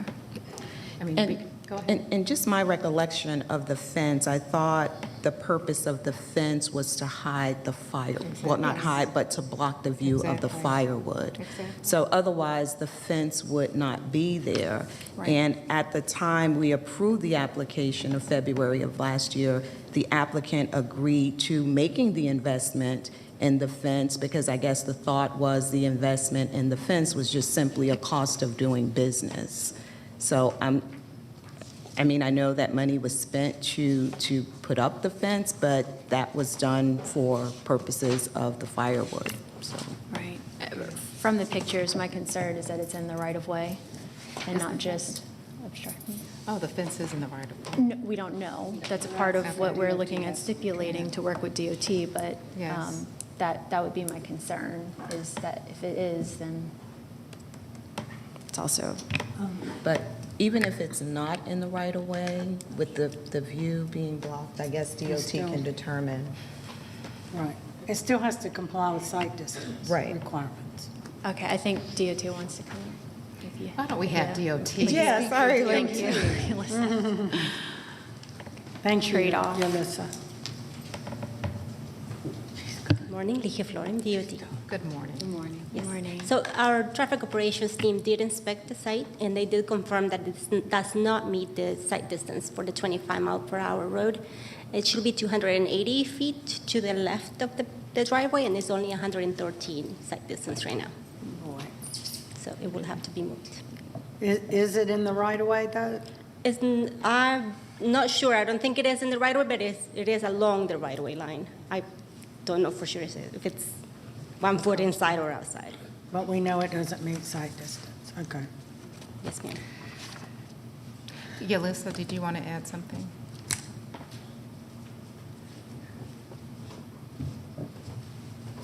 The fence is in standards for the county. It's on his property and it's at 6 feet, but he needs some type of miter corner so that way you're able to see if he's not going to remove the fence, because it's still blocking vision, but it is on his property and it meets the 6 feet. And that's why I'm unable to issue a notice of violation, because that's not a corner property. It would be more of like a vision clearance at intersections but he's not at an intersection, so it's in compliance. Okay, thank you. Yes, ma'am. Thank you. Okay. Good job.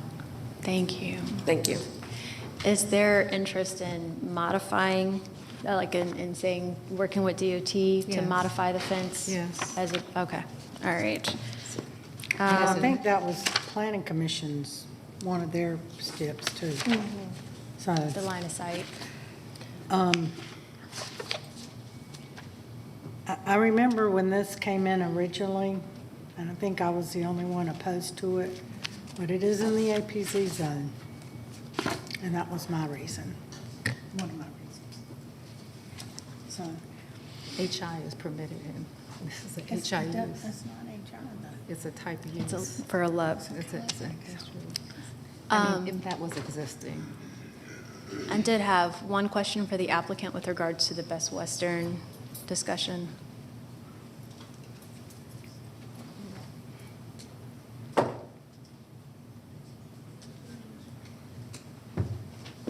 Yes, ma'am. So it appears as though that document you shared with us is not with the owner. Is there an anticipated date where you intend to confer with the owner?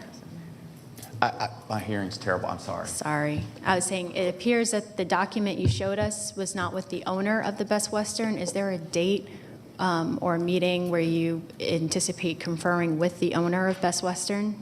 I went to that Best Western. I see patients there on Tuesdays. I went every Tuesday for 5 weeks, continued to talk to the mom, talk to the manager. Hey, what about this? Hey, what about this? What can I do to make y'all happy? I'm moving out. I'm moving my stuff out. But all I wanted to do was just, do you care about the truck? So I met with him, but I have no idea how to get in touch with the son. I've talked to the mom several times. She walked over to the property with me. We looked at everything together. Again, her only issue was the chainsaws. That's it. And that's all gone. But so I don't know if I need to go talk to them again or what you want me to do. I have no problem. It's just very difficult to get in touch with him and not her. Did the mother imply that she was speaking on behalf of her son? Absolutely, yes, ma'am. Okay. I would give her the letter, and she would say, let me have my son look at it, and then come back in a few days. And then I would go back on a Thursday, and she'd go, okay, no problem. Okay. Did you all have a? No, ma'am. Okay, thank you. Yes, ma'am. Just curious on I think it's a moot that point. exchange. Yes. It is, but I was curious on that exchange as a neighbor, what that relationship is. That's in the proposal.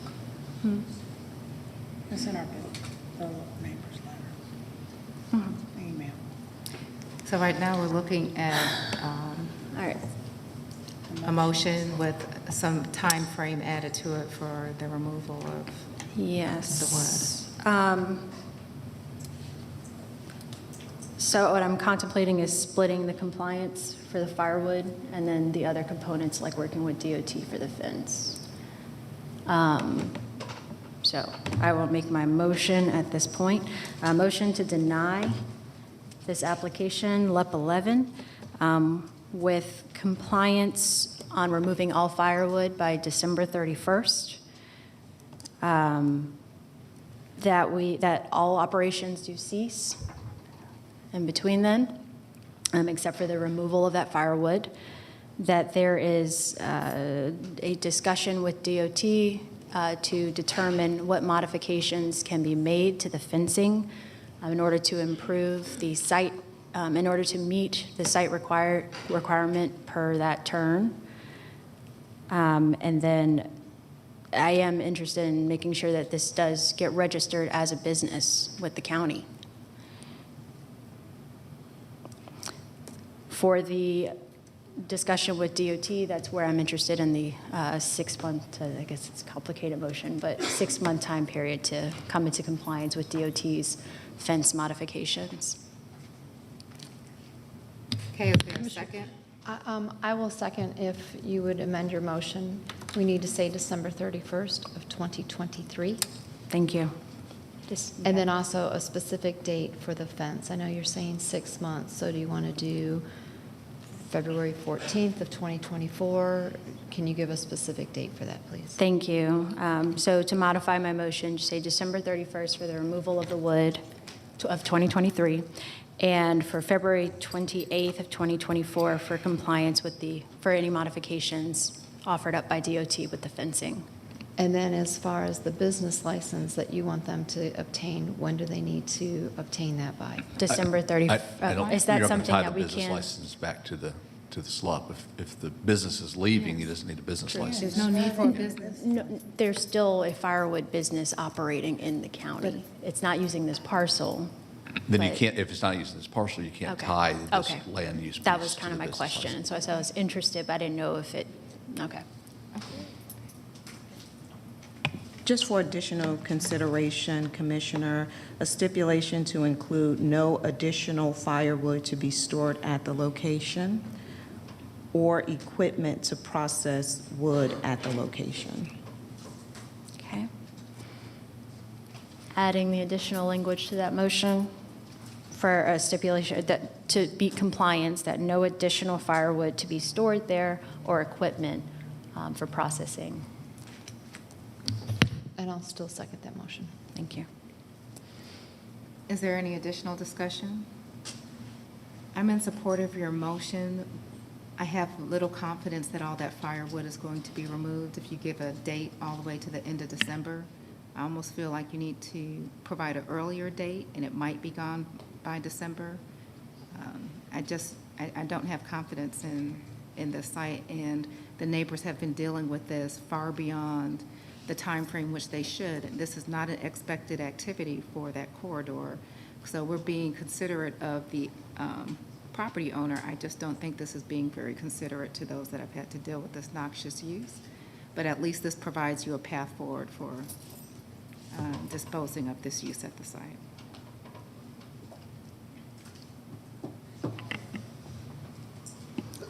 Thank you.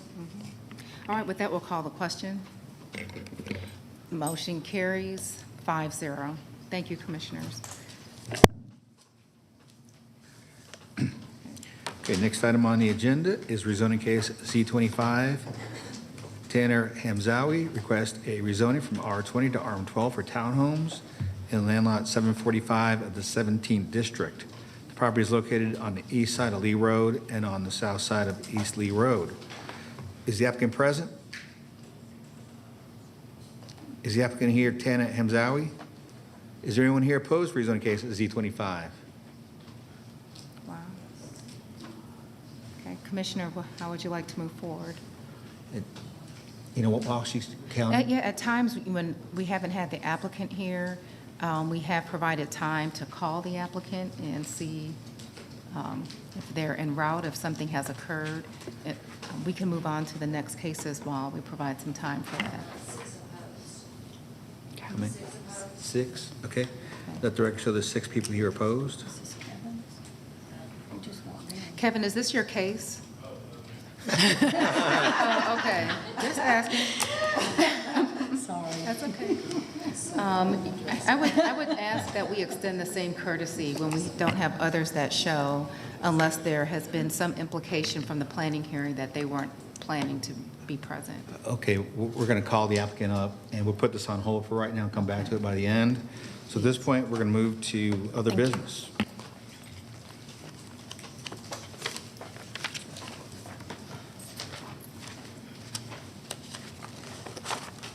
Okay, other business item 33.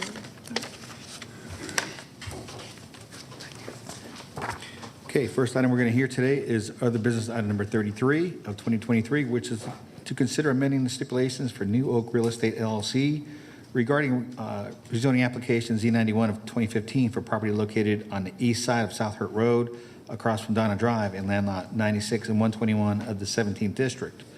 The applicant is present. Is there anyone here opposed to other business item number 33? 1, 2? Let the record show there's 2 people opposed. All those who wish to address the board, please come forward and be sworn in.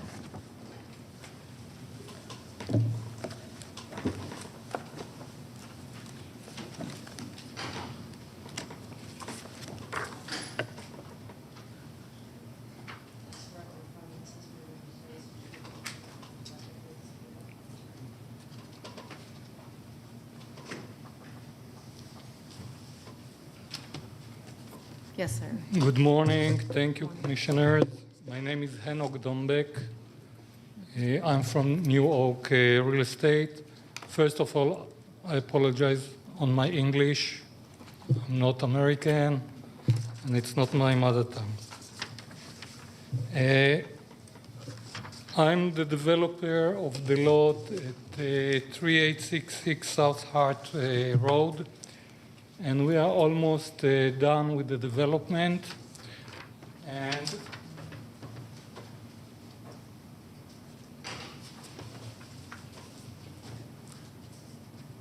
And we found out that we have a slope at the back of the backyard and the side yard of some of the lots, which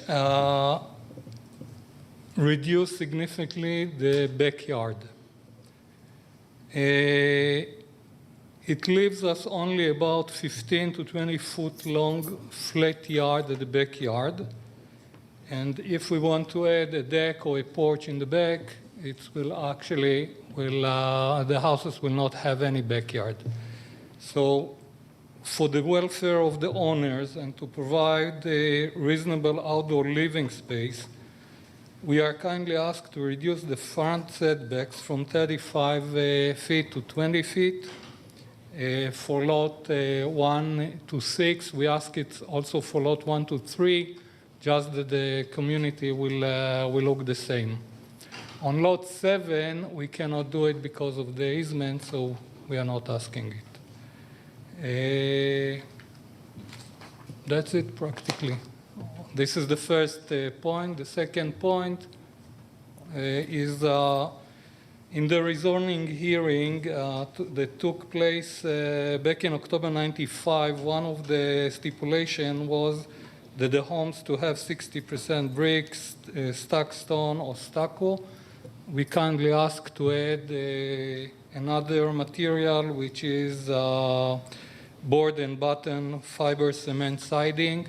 We are using it a lot in the houses that we build, and I would like to share some pictures of what we are talking about.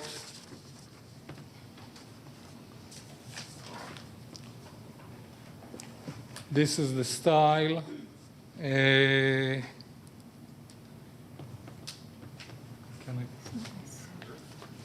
this is a house we recently built in Cobb County in Crevice Road in Austell. That's it, basically. I don't want to take more of your time. Thank you, sir. Appreciate it. Is there anybody else here to speak in support of this application?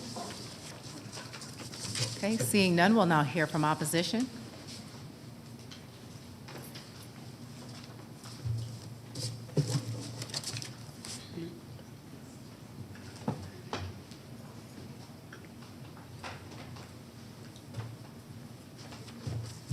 Madam Chairwoman and the members of the board, my name is Mitchell Strickland. I live at 327 Covered Bridge Place since 1991, a little over 30 years. Madam Chairwoman, if you'll remember, in 2015, my neighborhood came along with staff to oppose this development. We had no problem with the reduction from R20 to R15, not a problem at all. But the stipulation the first stipulation that's being asked is effectively negating the board's decision to keep this R15.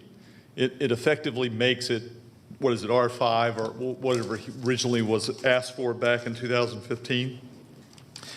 All we're asking for is the keeping of the look and feel of the neighborhoods, the surrounding neighborhoods, not just ours, because we know ours is a little bit more upscale than the rest of the neighborhoods. But basically, across from the school, the look and feel of that is going to create a precedent for the whole area. And we would like to oppose both stipulations, because the second stipulation, while they look pretty pictures, it is going to lower the value of the houses and not be in keeping of the original stipulations of the board. Thank you for your time. Thank you. Is there anyone else here to speak in opposition? Okay, not seeing any. I'll turn to staff. John, what is staff's recommendation? Madam Chair and Board, staff would recommend that the Board of Commissioners approve their first request to reduce the front setback from 35 feet to 20 feet for lots 1 through 6. But for the second request, the staff would recommend the board deny that one regarding the house architecture. Okay, thank you. Commissioner Sheffield. Thank you. I have a couple of questions for the applicant.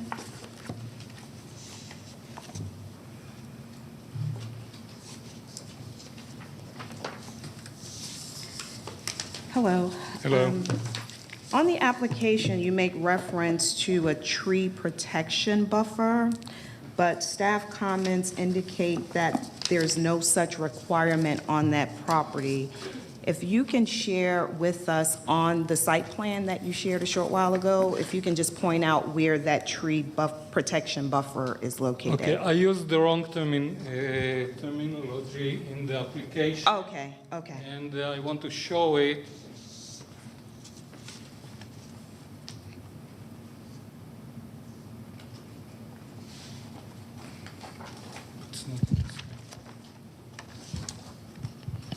You can see the green line is, this is part of the site plan and the erosion control. The green line is the tree protection fence, the orange fence that we installed or we had to install there. So all this area in the back, it's about 15 to 20 feet. We didn't disturb that area. So it's another buffer that we have there. And from there, we have the slope. So we have the about 15, 20 feet and another 20, 25 feet back to the backyard. Okay. With the slope. Okay, and on the application, you mentioned that there were 3 challenges, and that's the slope, the easement, and the buffer. If you can just point out on the site plan which lots are impacted by the easement, the drainage easement? Lot number 7, sorry. Lot number 1 and 7? No, only 7. It's impacted by, in the front, there is an easement, so we are not asking anything about it. Okay, and there's an existing sewer line to the rear of lots 1 through 3? Yes. Okay.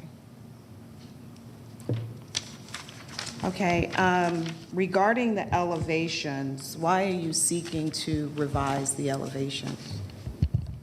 I'm not seeking to revise the elevation. Well, the elevation, you're asking, instead of 60% of the brick, et cetera, you're asking for board and batten, which Yes. is obviously a dramatic step down from what's expected. So I'm asking why the reason for revising the elevations. We don't see Or the it as materials. a reduction, and we don't see it as that it will reduce the value.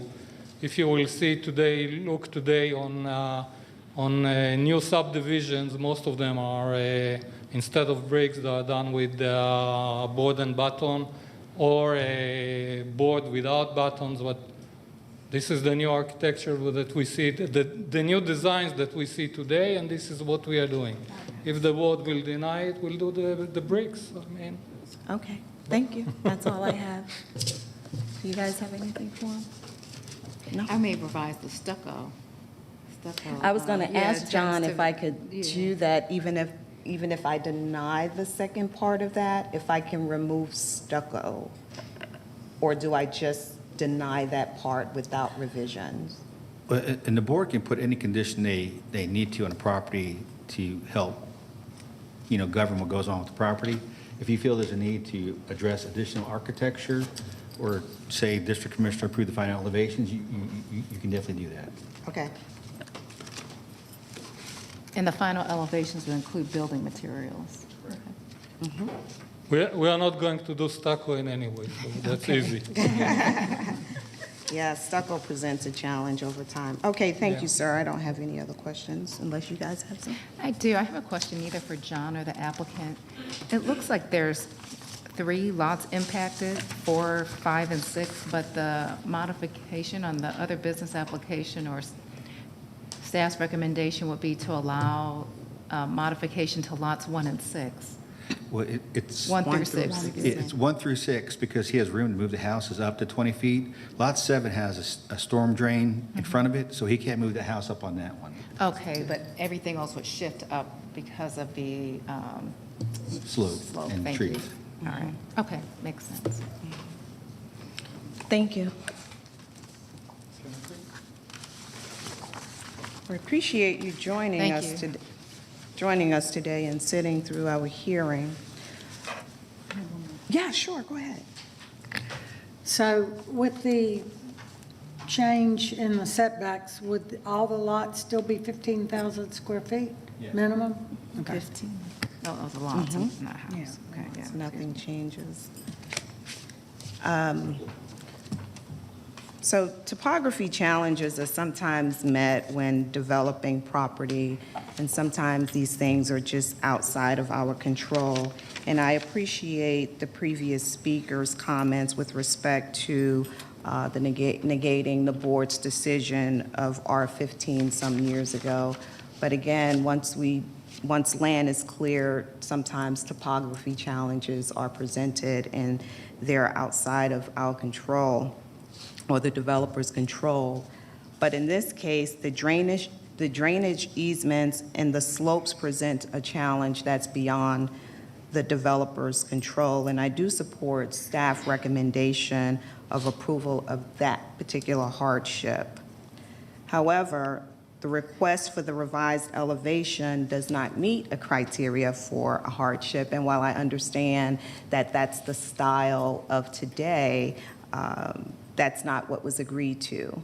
So typically with those hardships, it involves some type of topographical issue, and I support staff recommendations for denial for that portion of the application. So with that, Chair, I am prepared to make a motion. Yes, ma'am. I make a motion to approve OB 33's first request to reduce the setbacks from 35 feet to 20 feet for lots 1 through 6 and deny the second request to revise the house elevations. The final site plan is to be approved by the district commissioner, and stucco shall be removed from the materials for the elevations. And that concludes. Yeah. And Commissioner Sheffield? Yeah. Instead of saying site plan, did you mean to say the final building elevations? yes, I'm sorry, yes. Final building elevations to be approved by the district commissioner, and all other staff comments and recommendations not otherwise in conflict. Second, and Discussion? question. Yep.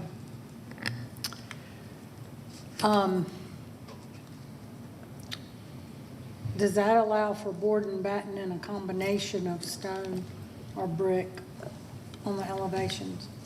I'm sorry, I don't understand. Just I'm not, following you. you're denying the just board and batten, but it could be a combination of. It depends on whether or not that was a part of the original stipulation. So let me just go back. It says 60%.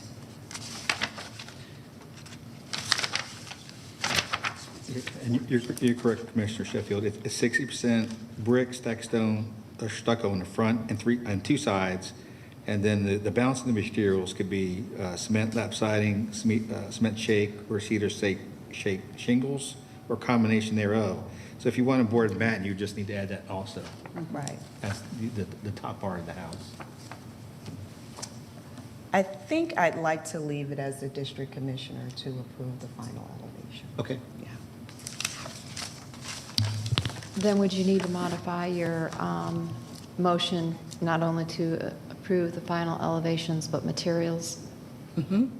District Commissioner to approve the final elevations and materials. Thank you. And is the impervious still 35% max? Correct. Everything else is the same. Yes, here's my only concern.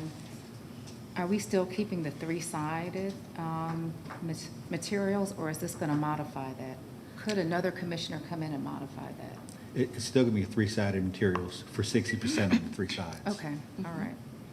I just want to give some assurance to the neighborhood that that condition is going to remain. Okay. And I want to confirm also, as Commissioner Burrow asked, the 15,000 square foot lot still remains. It's just being shifted upward. Just the setbacks being shifted. The lot's still the same size. Lot's still the same size, okay. All right. All right, any additional questions? I'll call the question. The motion carries 5-0. Thank you. Okay, last item on the other business agenda is item number 36, which is to consider amending the site plan and stipulations for Robert Kerr, Rachel Kerr, Maureen Kerr, and the Walton Creek Estates Homeowners Association Incorporated regarding rezoning application Z51 of 2013. The property is located on the north side of Ross Road, east of Sterling Chase, in land lots 960, 961, 984, and 985 of the 16th District. The applicant is present. Is there anyone here opposed to other business item number 36? Two.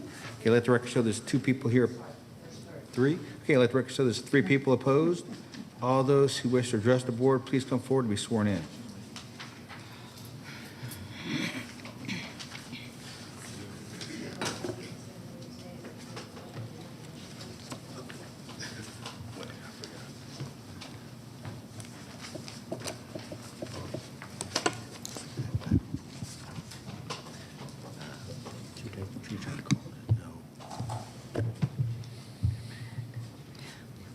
Whenever you're ready. Thank you, Madam Chair and Board. I'm here on behalf of Mr. and Mrs. Kerr in this application for other business. You heard this case previously as part of another business application many months ago as it relates to a proposed amendment to the approved site plan that was a result of a rezoning in 2013 to adjust lot lines and open space lines. And at that time, there were several issues of concern that were brought forward during the discussion. If you recall, we had several, I think at least two hearings on this issue. And we didn't just bring back the same thing. What we did is the Kerrs and us continued to look at it and try to see if there was a way to address the concerns that have been expressed and do so in a manner in which we think can produce a correct, just, and right result for this situation. So let me just kind of remind you where we are and what that request is, and I'll step over here for that. First on your screen, this is, as you can see from the date stamp and the stamping from your Cobb zoning office, this was the site plan when this property was rezoned to the R20 OSC category in 2013. So this was the approved plan and how it was developed. The area we're talking about, and specifically, is there is open space designated along the back to the rear of these lots between these homes and lots and the adjoining subdivision. This is open space that's been designated along this area and then terminating here behind this lot. Part of the zoning stipulations and conditions that followed along with this plan provided that the minimum open space to meet the zoning would be 30.3% or 3.21 acres of open space, which is what this plan they believed at the time had achieved. Please note that the OSC regulations at that time required a minimum of 30% open space. This was being set at 30.3% or 3.21 acres. Now, when you review this plan, it's obvious that the intent behind creating open space along the rear of homes was to meet the open space minimum requirements. It's certainly not going to be open space that's going to be used for a trail system. This open space along this area here is devoid of natural vegetation that would provide for visual buffer. There are some trees in this location here, but it doesn't really serve a purpose other than to meet the minimum requirements. Now, we don't see a lot of this type of design anymore. What you see a good bit of times are issues where designated open space areas behind people's houses become a problem. And if you remember with the Kerrs specifically, this is their home here. The Kerrs specifically ran into that problem. If you remember, when they went to purchase their house, they did everything they thought was necessary. They were in touch with their builder, obviously, and the developer who came out and marked the property lines for them. And when they marked the property lines, they marked them to the fence line, not to the open space line. They were marked in orange spray paint, marked with stakes and orange ribbon, showing them that property line. What had happened is that this project had gone through and subsequently was developed by those who weren't involved in the initial zoning, and while it was site planned that way and developed that way, they just weren't paying attention. I'll give them the benefit of that doubt. When people started moving in and weren't calling out this open space, didn't provide any delineation, didn't provide any fencing, anything to let somebody know that this was open space. So what we are providing now is an attempt to correct this, because this is just simply not a good arrangement from our standpoint, nor from the Kerrs standpoint or the HOA standpoint to have that area of open space to the rear of the lots. But what we did is we went back out, got a surveyor to go back out and resurvey and recalculate, because it just didn't add up to us, to recalculate the open space that's being shown on this plan. And what that revealed was that there was actually almost a half-acre excess open space beyond the minimum, beyond the amount required by the underlying zoning. So what we have done with that is propose a new plan. This new plan would remove this open space area here and all along the rear of these lots, and leaving only this small amount here, and the rest open space remains the same. This open space comprises 30.4%, so in excess of what's required by the underlying zoning of 30.3%, and has almost 3.3 acres of open space over and above the 3.2 required by the underlying zoning. So we're meeting, this plan meets the zoning. It meets the OSC code. And more importantly, meets the underlying zoning conditions that were specifically approved in 2013. In other words, this proposal does not, if approved, does not result in a decision by this board which would reduce the amount of required open space for this property and for this development. It does not set a precedent, from my standpoint whatsoever, that a change in this site plan somehow would set a precedent for some future situation. Here, we are not reducing the amount of open space required under the zoning for this development. It is met, and in fact, it's exceeded in this instance.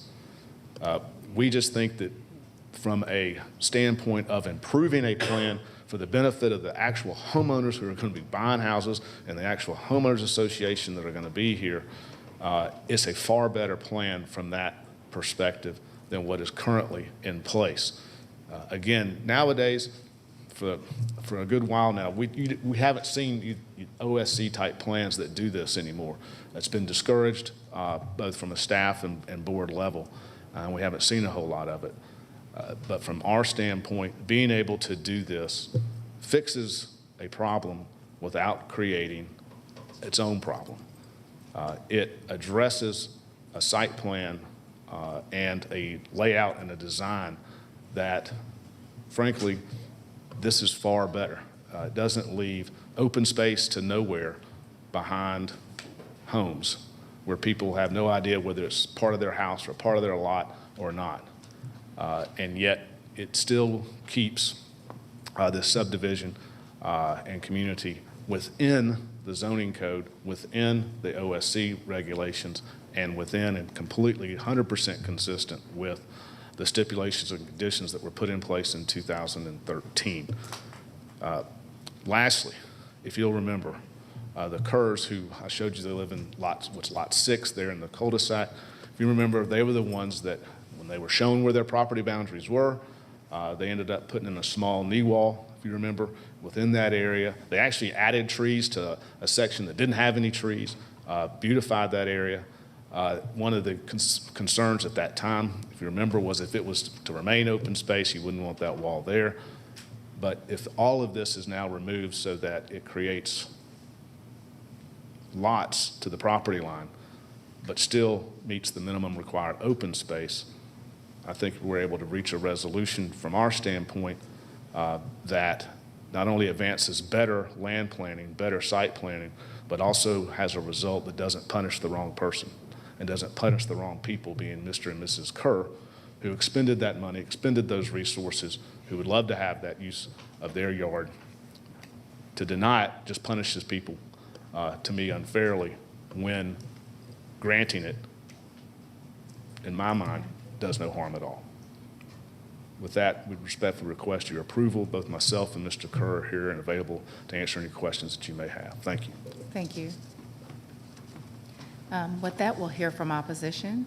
I saw a number of people stand up, so just be mindful of time, that there will be 10 minutes allocated for both.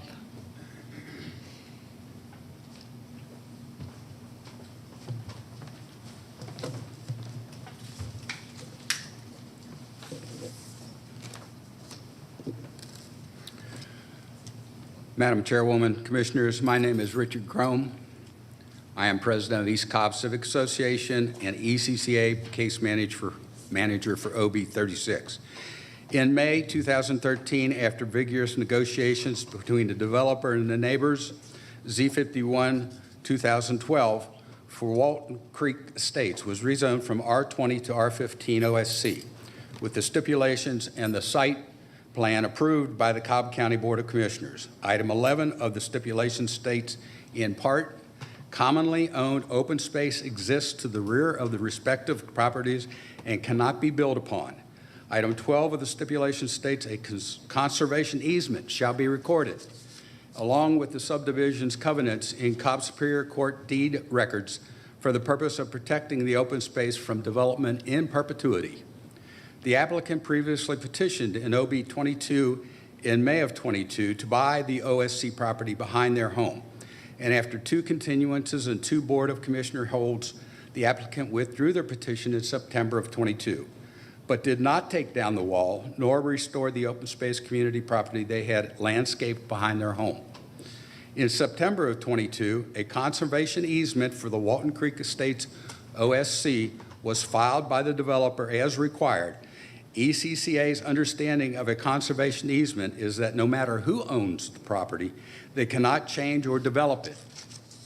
This brings us to today's petition OB 36 and what is being represented as a discrepancy of a half acre, increasing the OSC land from 3.21 acres to 3.72 acres.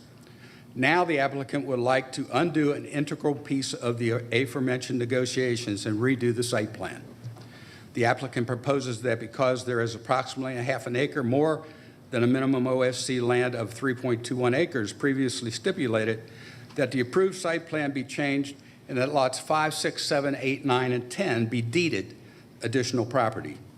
The approved site plan with OSC overlay and the stipulations are a negotiated end product agreed to by the developer, the neighbors, and the county in 2013. Integral to this end product is the OSC property providing a 35-foot wide conservation easement behind lots 5 through 10, acting as a step-down buffer from the neighboring R20 subdivisions to the more intense R15 OSC subdivision. The OSC overlay code at the time set a minimum of 30% of the property to be set aside for R15 OSC, but does not set any maximum percentage. Even if the OSC acreage was miscalculated, the Board of Commissioners should not allow a change to the site plan of the property already negotiated and approved by the original parties involved. Who benefits from this land grab? Only lots 5 through 10 benefit. They get more land. Who does not benefit? Stonehall subdivision does not benefit. The buffer between their subdivision and Walton Creek Estates subdivision is reduced. Any amenities added to lots 6 through 10 of Walton Creek Estates subdivision would now be 20 feet closer to Stone Hall subdivision than they would be of the approved site plan. And this first time, first served basis land grab does not benefit equally all 21 lots of the Walton Creek subdivision. Only 6 of the 21 lots benefit. That's less than 30%. ECCA believes OB 36 is counter to the intention of the OSC Code 134-198.1 to preserve in perpetuity areas designated as OSC. Would encourage homeowners backing up to an existing OSC property petition to acquire such property to enlarge their lot should the acreage of their OSC be slightly larger than their developer originally stipulated. ECCA has already had one member express concern about this because his property backs up to OSC property. Although some may believe that this will not set a negative precedent, ECCA believes that it will. ECCA does not believe that OSC overlay code should be impugned or the site plan changed just because the applicant built a wall on and landscaped the OSC property behind their house or because they want more property to build a pool. Again, we have an applicant trying to put too much on too small a lot regardless of site restrictions or their neighbors. ECCA recommends denial of OB 36 and that the OSC area that has been violated be immediately restored to its original state. Thank you for your attention. Thank you. Our second speaker will have 5 minutes. 5 minutes. Thank you. My name is Scott Pashota. I've lived in Cobb County, East Cobb, for, believe it or not, over 40 years. I grew up here. I was part of the original Sterling Ridge subdivision that's adjacent to this, negotiating for the land use for that property. When we sat down with that, the OSC zones were specifically approved by both parties to have space between the houses. It was nothing to deal with, walking through the park, et cetera. So the main concern for the commissioners back then was the builder cramming in so big of a house on so small piece of a property. They're even so close that they're not allowed to park their cars in the streets per the fire regulations. But somehow they managed to cram $1 million houses on such small lots.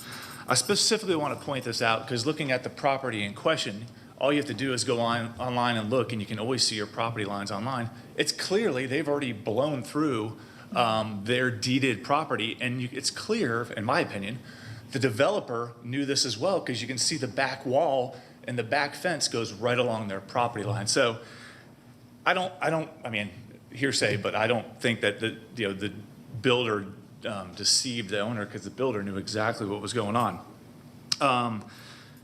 So also note on this house, which is quite interesting, is I watched this house being built. There's 2 houses there. There's a house on the left and there's a house on the right that are joined by a common space. So there's at least 2 families living there. I mean, it's like 8 bedrooms. It's ridiculous. But I saw it being built, which I thought was interesting for such a small lot to almost have 2 independent houses on.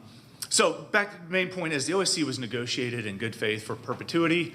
They tried to get an assisted living home on there. They tried to put in ambulance turnarounds behind their houses. They tried to do high density housing as well. I mean, this is going on over a period of years, and I think we had come to an agreement on something that everyone would be happy with from the neighbors living around it. But now it appears that they're going to ask for forgiveness for something that they didn't do the proper research. Whenever I build, I go pull my deed. I go pull the property online. It's not difficult to do that. I don't understand that as an excuse. And being that my house is also adjoining the OSC, I would like to propose this usage for the OSC space for my property because I would like to put a go-kart track there since, it doesn't matter what's been approved or deeded. So I think I have a claim to that, and I would like to have a nice go-kart track. I appreciate your time.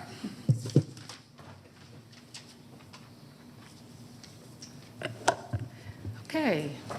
Are there any more speakers in opposition? Seeing none, John, what is staff's recommendation? Madam Chair and Board, Staff is not in favor of conveying the open space that was approved on the original plan to any private property owner. So we would want the open space to stay as shown on the original 2013 zoning approved plan. However, the staff would be amenable to allowing the small retaining wall behind 925 Sunny Meadows Lane to remain in place.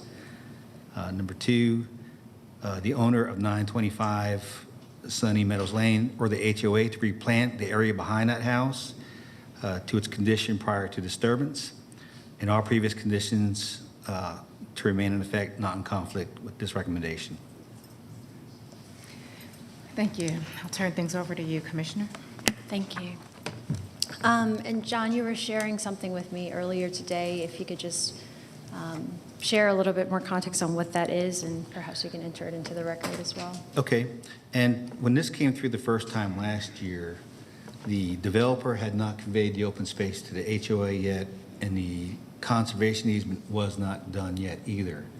So September of last year, 2022, the developer conveyed all the open space to the HOA, so that was done, number one.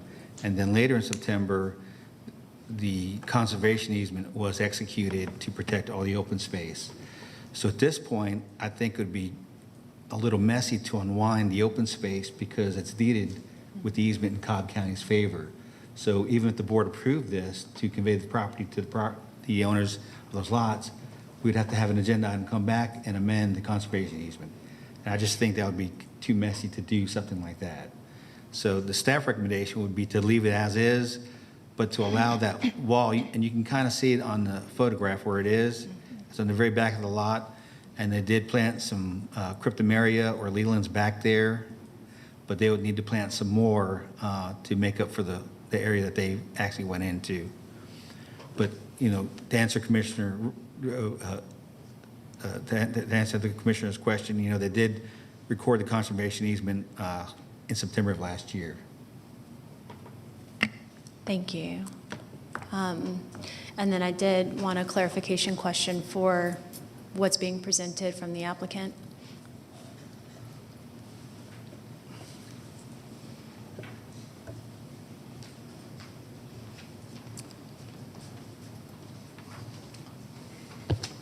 Yes, Commissioner. Looking at this being a complete reconsideration of how open space is assigned, what went into that determination for those homes? Why the 6 versus multiple properties? How were those homes selected to have their open space removed?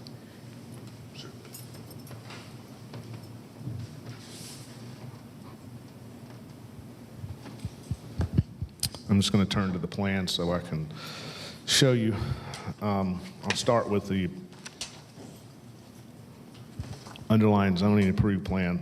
This area here is all open space that's behind homes. As I stated, it serves no purpose other than to meet the minimum required open space. Mr. Peixoto lives over here in Sterling Ridge, so on the opposite side. The open space he's talking about is on a different subdivision, a different community altogether. It's the same subdivision. This here is the open space that we would propose and have proposed to convert to these lots. We started here and came all the way this way so that we could accomplish a couple of things. Number one, remove as much as we could that's just directly behind somebody's home and an adjoining property. Number two, the other open space involved in this subdivision is all located here, and it's not in that same type of configuration where it's directly behind somebody's home without serving some other purpose. This other purpose for this open space does provide for environmental sensitive protection, does provide for actual enjoyment by homeowners if they so choose throughout this area here, whereas this is just simply behind somebody's house. So why is it chosen? It's chosen because it was logical to do so and because the Kerrs live here. Okay. And I noticed 11 and 12, they would still back up to open space in this proposal. These two would here, yes. Okay. Thank you. It can't be eliminated entirely, but it can be eliminated to the most it can and still preserve the integrity of open space rules and regulations. Okay. I just want a clarification on the site plan. So thank you. I don't know Sure. if anyone else had any questions about. Thank you. Okay. I don't have any questions for Kevin. But being a homeowner that opposed many OSCs back in the days, it was usually put back to the homeowners that the open space behind the houses would provide the extra buffering to the adjacent neighbors. So now, today, we usually just increase the rear setback buffers, but the open space was used to give those buffers. So I agree with ECCA's recommendation of not to do that. Again, there was code, there's requirements to uphold, so I do support staff's recommendation on this. And as far as the replantings, just for clarification, John, we're going to leave the cryptomeria, leland, whatever was planted there, they just have to supplement with other hardwoods? Well, and all those evergreens that are along the fence would stay because I think they're beneficial for the screening, but they would have to replant the area where the sod is, that's in front of the wall, with whatever the arborist says is appropriate, maybe trees, shrubs, or a combination of. Okay. And then would the Commissioner Richardson be open to having the HOA essentially put placards up stating that this is where the open space is, so that it's clearly delineated to the homeowners? I think that makes sense. Follow-up question for John with respect to the additional plantings. How many feet will be required to be planted in front of the wall? I'm going to guesstimate that's probably 15 to 20 feet. Okay. Thanks. Let me just, I just want to clarify. We're asking John questions without hearing the commissioner's recommendation first. So before we kind of go down a path, let's just make sure that commissioner is leading us on that path. I'd hate for us to be pigeonholing her in an outcome that may not even be the desired outcome that she has. So if we can just have her speak in response. All we have right now is John's recommendation. I just want to give her the opportunity to speak first before. No, that's fair. I do appreciate and appreciate the chime-ins coming in. It is the general direction that I'm headed. Where I still am, where I still have an open question is around the retaining wall in terms of it staying versus going. But given the facts brought to light around the deeding, around the assignment, around the conservation easement, it introduces a lot of difficulty with any kind of reassignment of land. And the fact that it's not consistent, this site plan is it's hard to approve this OB as a site plan change. So that's where I'm leading. Okay. Commissioner Braun.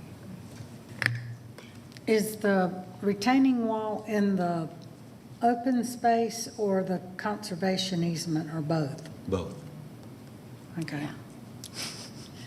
So you're recommending that that stay, but the open space and conservation easement go back to the original? Well, I'm recommending that, I'm recommending the retaining wall stay where it is, stay where it is, because, my belief is it would probably cause more damage taking it out, just regrading the property to a proper grade, and then just replanting in front of it, the required amount to get the open space back to where it was. And does that, I mean, it looks like the open spaces are right to their back door. That's correct. Okay, so nothing can go in the backyard? Well, and, the way to state that is nothing can go into the open space. They have a little bit of backyard, but nothing can go into the open space. Right, no structure. That's correct. But it will be trees Yes. or plantings? It'd be trees and shrubs based on what the county arborist dictates what you Right, do. and that's what I was going to say for the county arborist and district commissioner to approve. When this came in originally, it was District 3. And we did work with Sterling Estates on the other side to make it open space. So I guess with the exception of the wall, I would support your recommendation. with leaving the wall. There is one question I do have about the placards. If they are indicating that, is that considered, like, would that be considered a structure in this space? If the board has a stipulation that they put in a little sign, like on a little post, then that would be okay, because it's in the conditions. And that would probably help with this type of issue in the future, you know, just preventing it.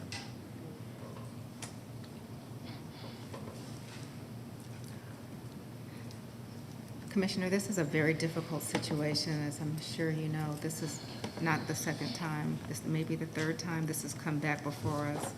I think you have a practical path forward for that property owner that has clear-cut their land into the open space. What you have is an ongoing complication with any homeowner that lives on that side of the street and looks to the right and sees that they have full use of their backyard and they don't, particularly as time goes on. I mean, the sign is going to be there, but there is just a fairness consideration that is going to be impossible to resolve if this is approved the way that it is. To not have a fairness consideration and be consistent would provide significant hardship for that property owner to the right. But I know from other zoning that we've had or other business items where we've had open space issues, I can't see how you avoid other future property owners coming in and wondering why they cannot utilize. They're not even going to wonder. What they're going to do is they're going to do the same thing he did. They're not going to come and ask for permission. They're going to look to the right, see that he did it, clear cut theirs, and begin to use it. It's just, I can't see how you get around it at this point. I don't see. And that is the concern. Especially when they have no backyard, as Commissioner Burrow said. I hear you. I hear you. And we have a developer that necessarily build according to what was stipulated, and you have homeowners who are going to suffer for it. All right. Any other recommendations? I wish I could give, I hate to share with you a problem without a solution. Oh. I think. This one is certainly a strange one, but unfortunately, what is being proposed as a potential solution here introduces additional issues because it's not, it'd be one thing if it were not deeded, not an easement, not as if it could be assigned to all of the properties in that space. But as it exists today, it would introduce questions for anyone currently in an OSC, unless someone sees something differently in that regard up here on the board. So with that, I will move into the motion. It is a motion to deny OB 36 and to require that the HOA put some placards up indicating where the open space exists, that replantings occur within the open space as it exists, that the retaining wall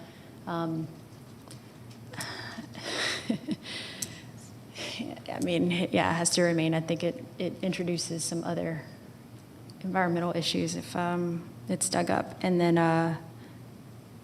that the replantings restore that original open space, which meets the original buffer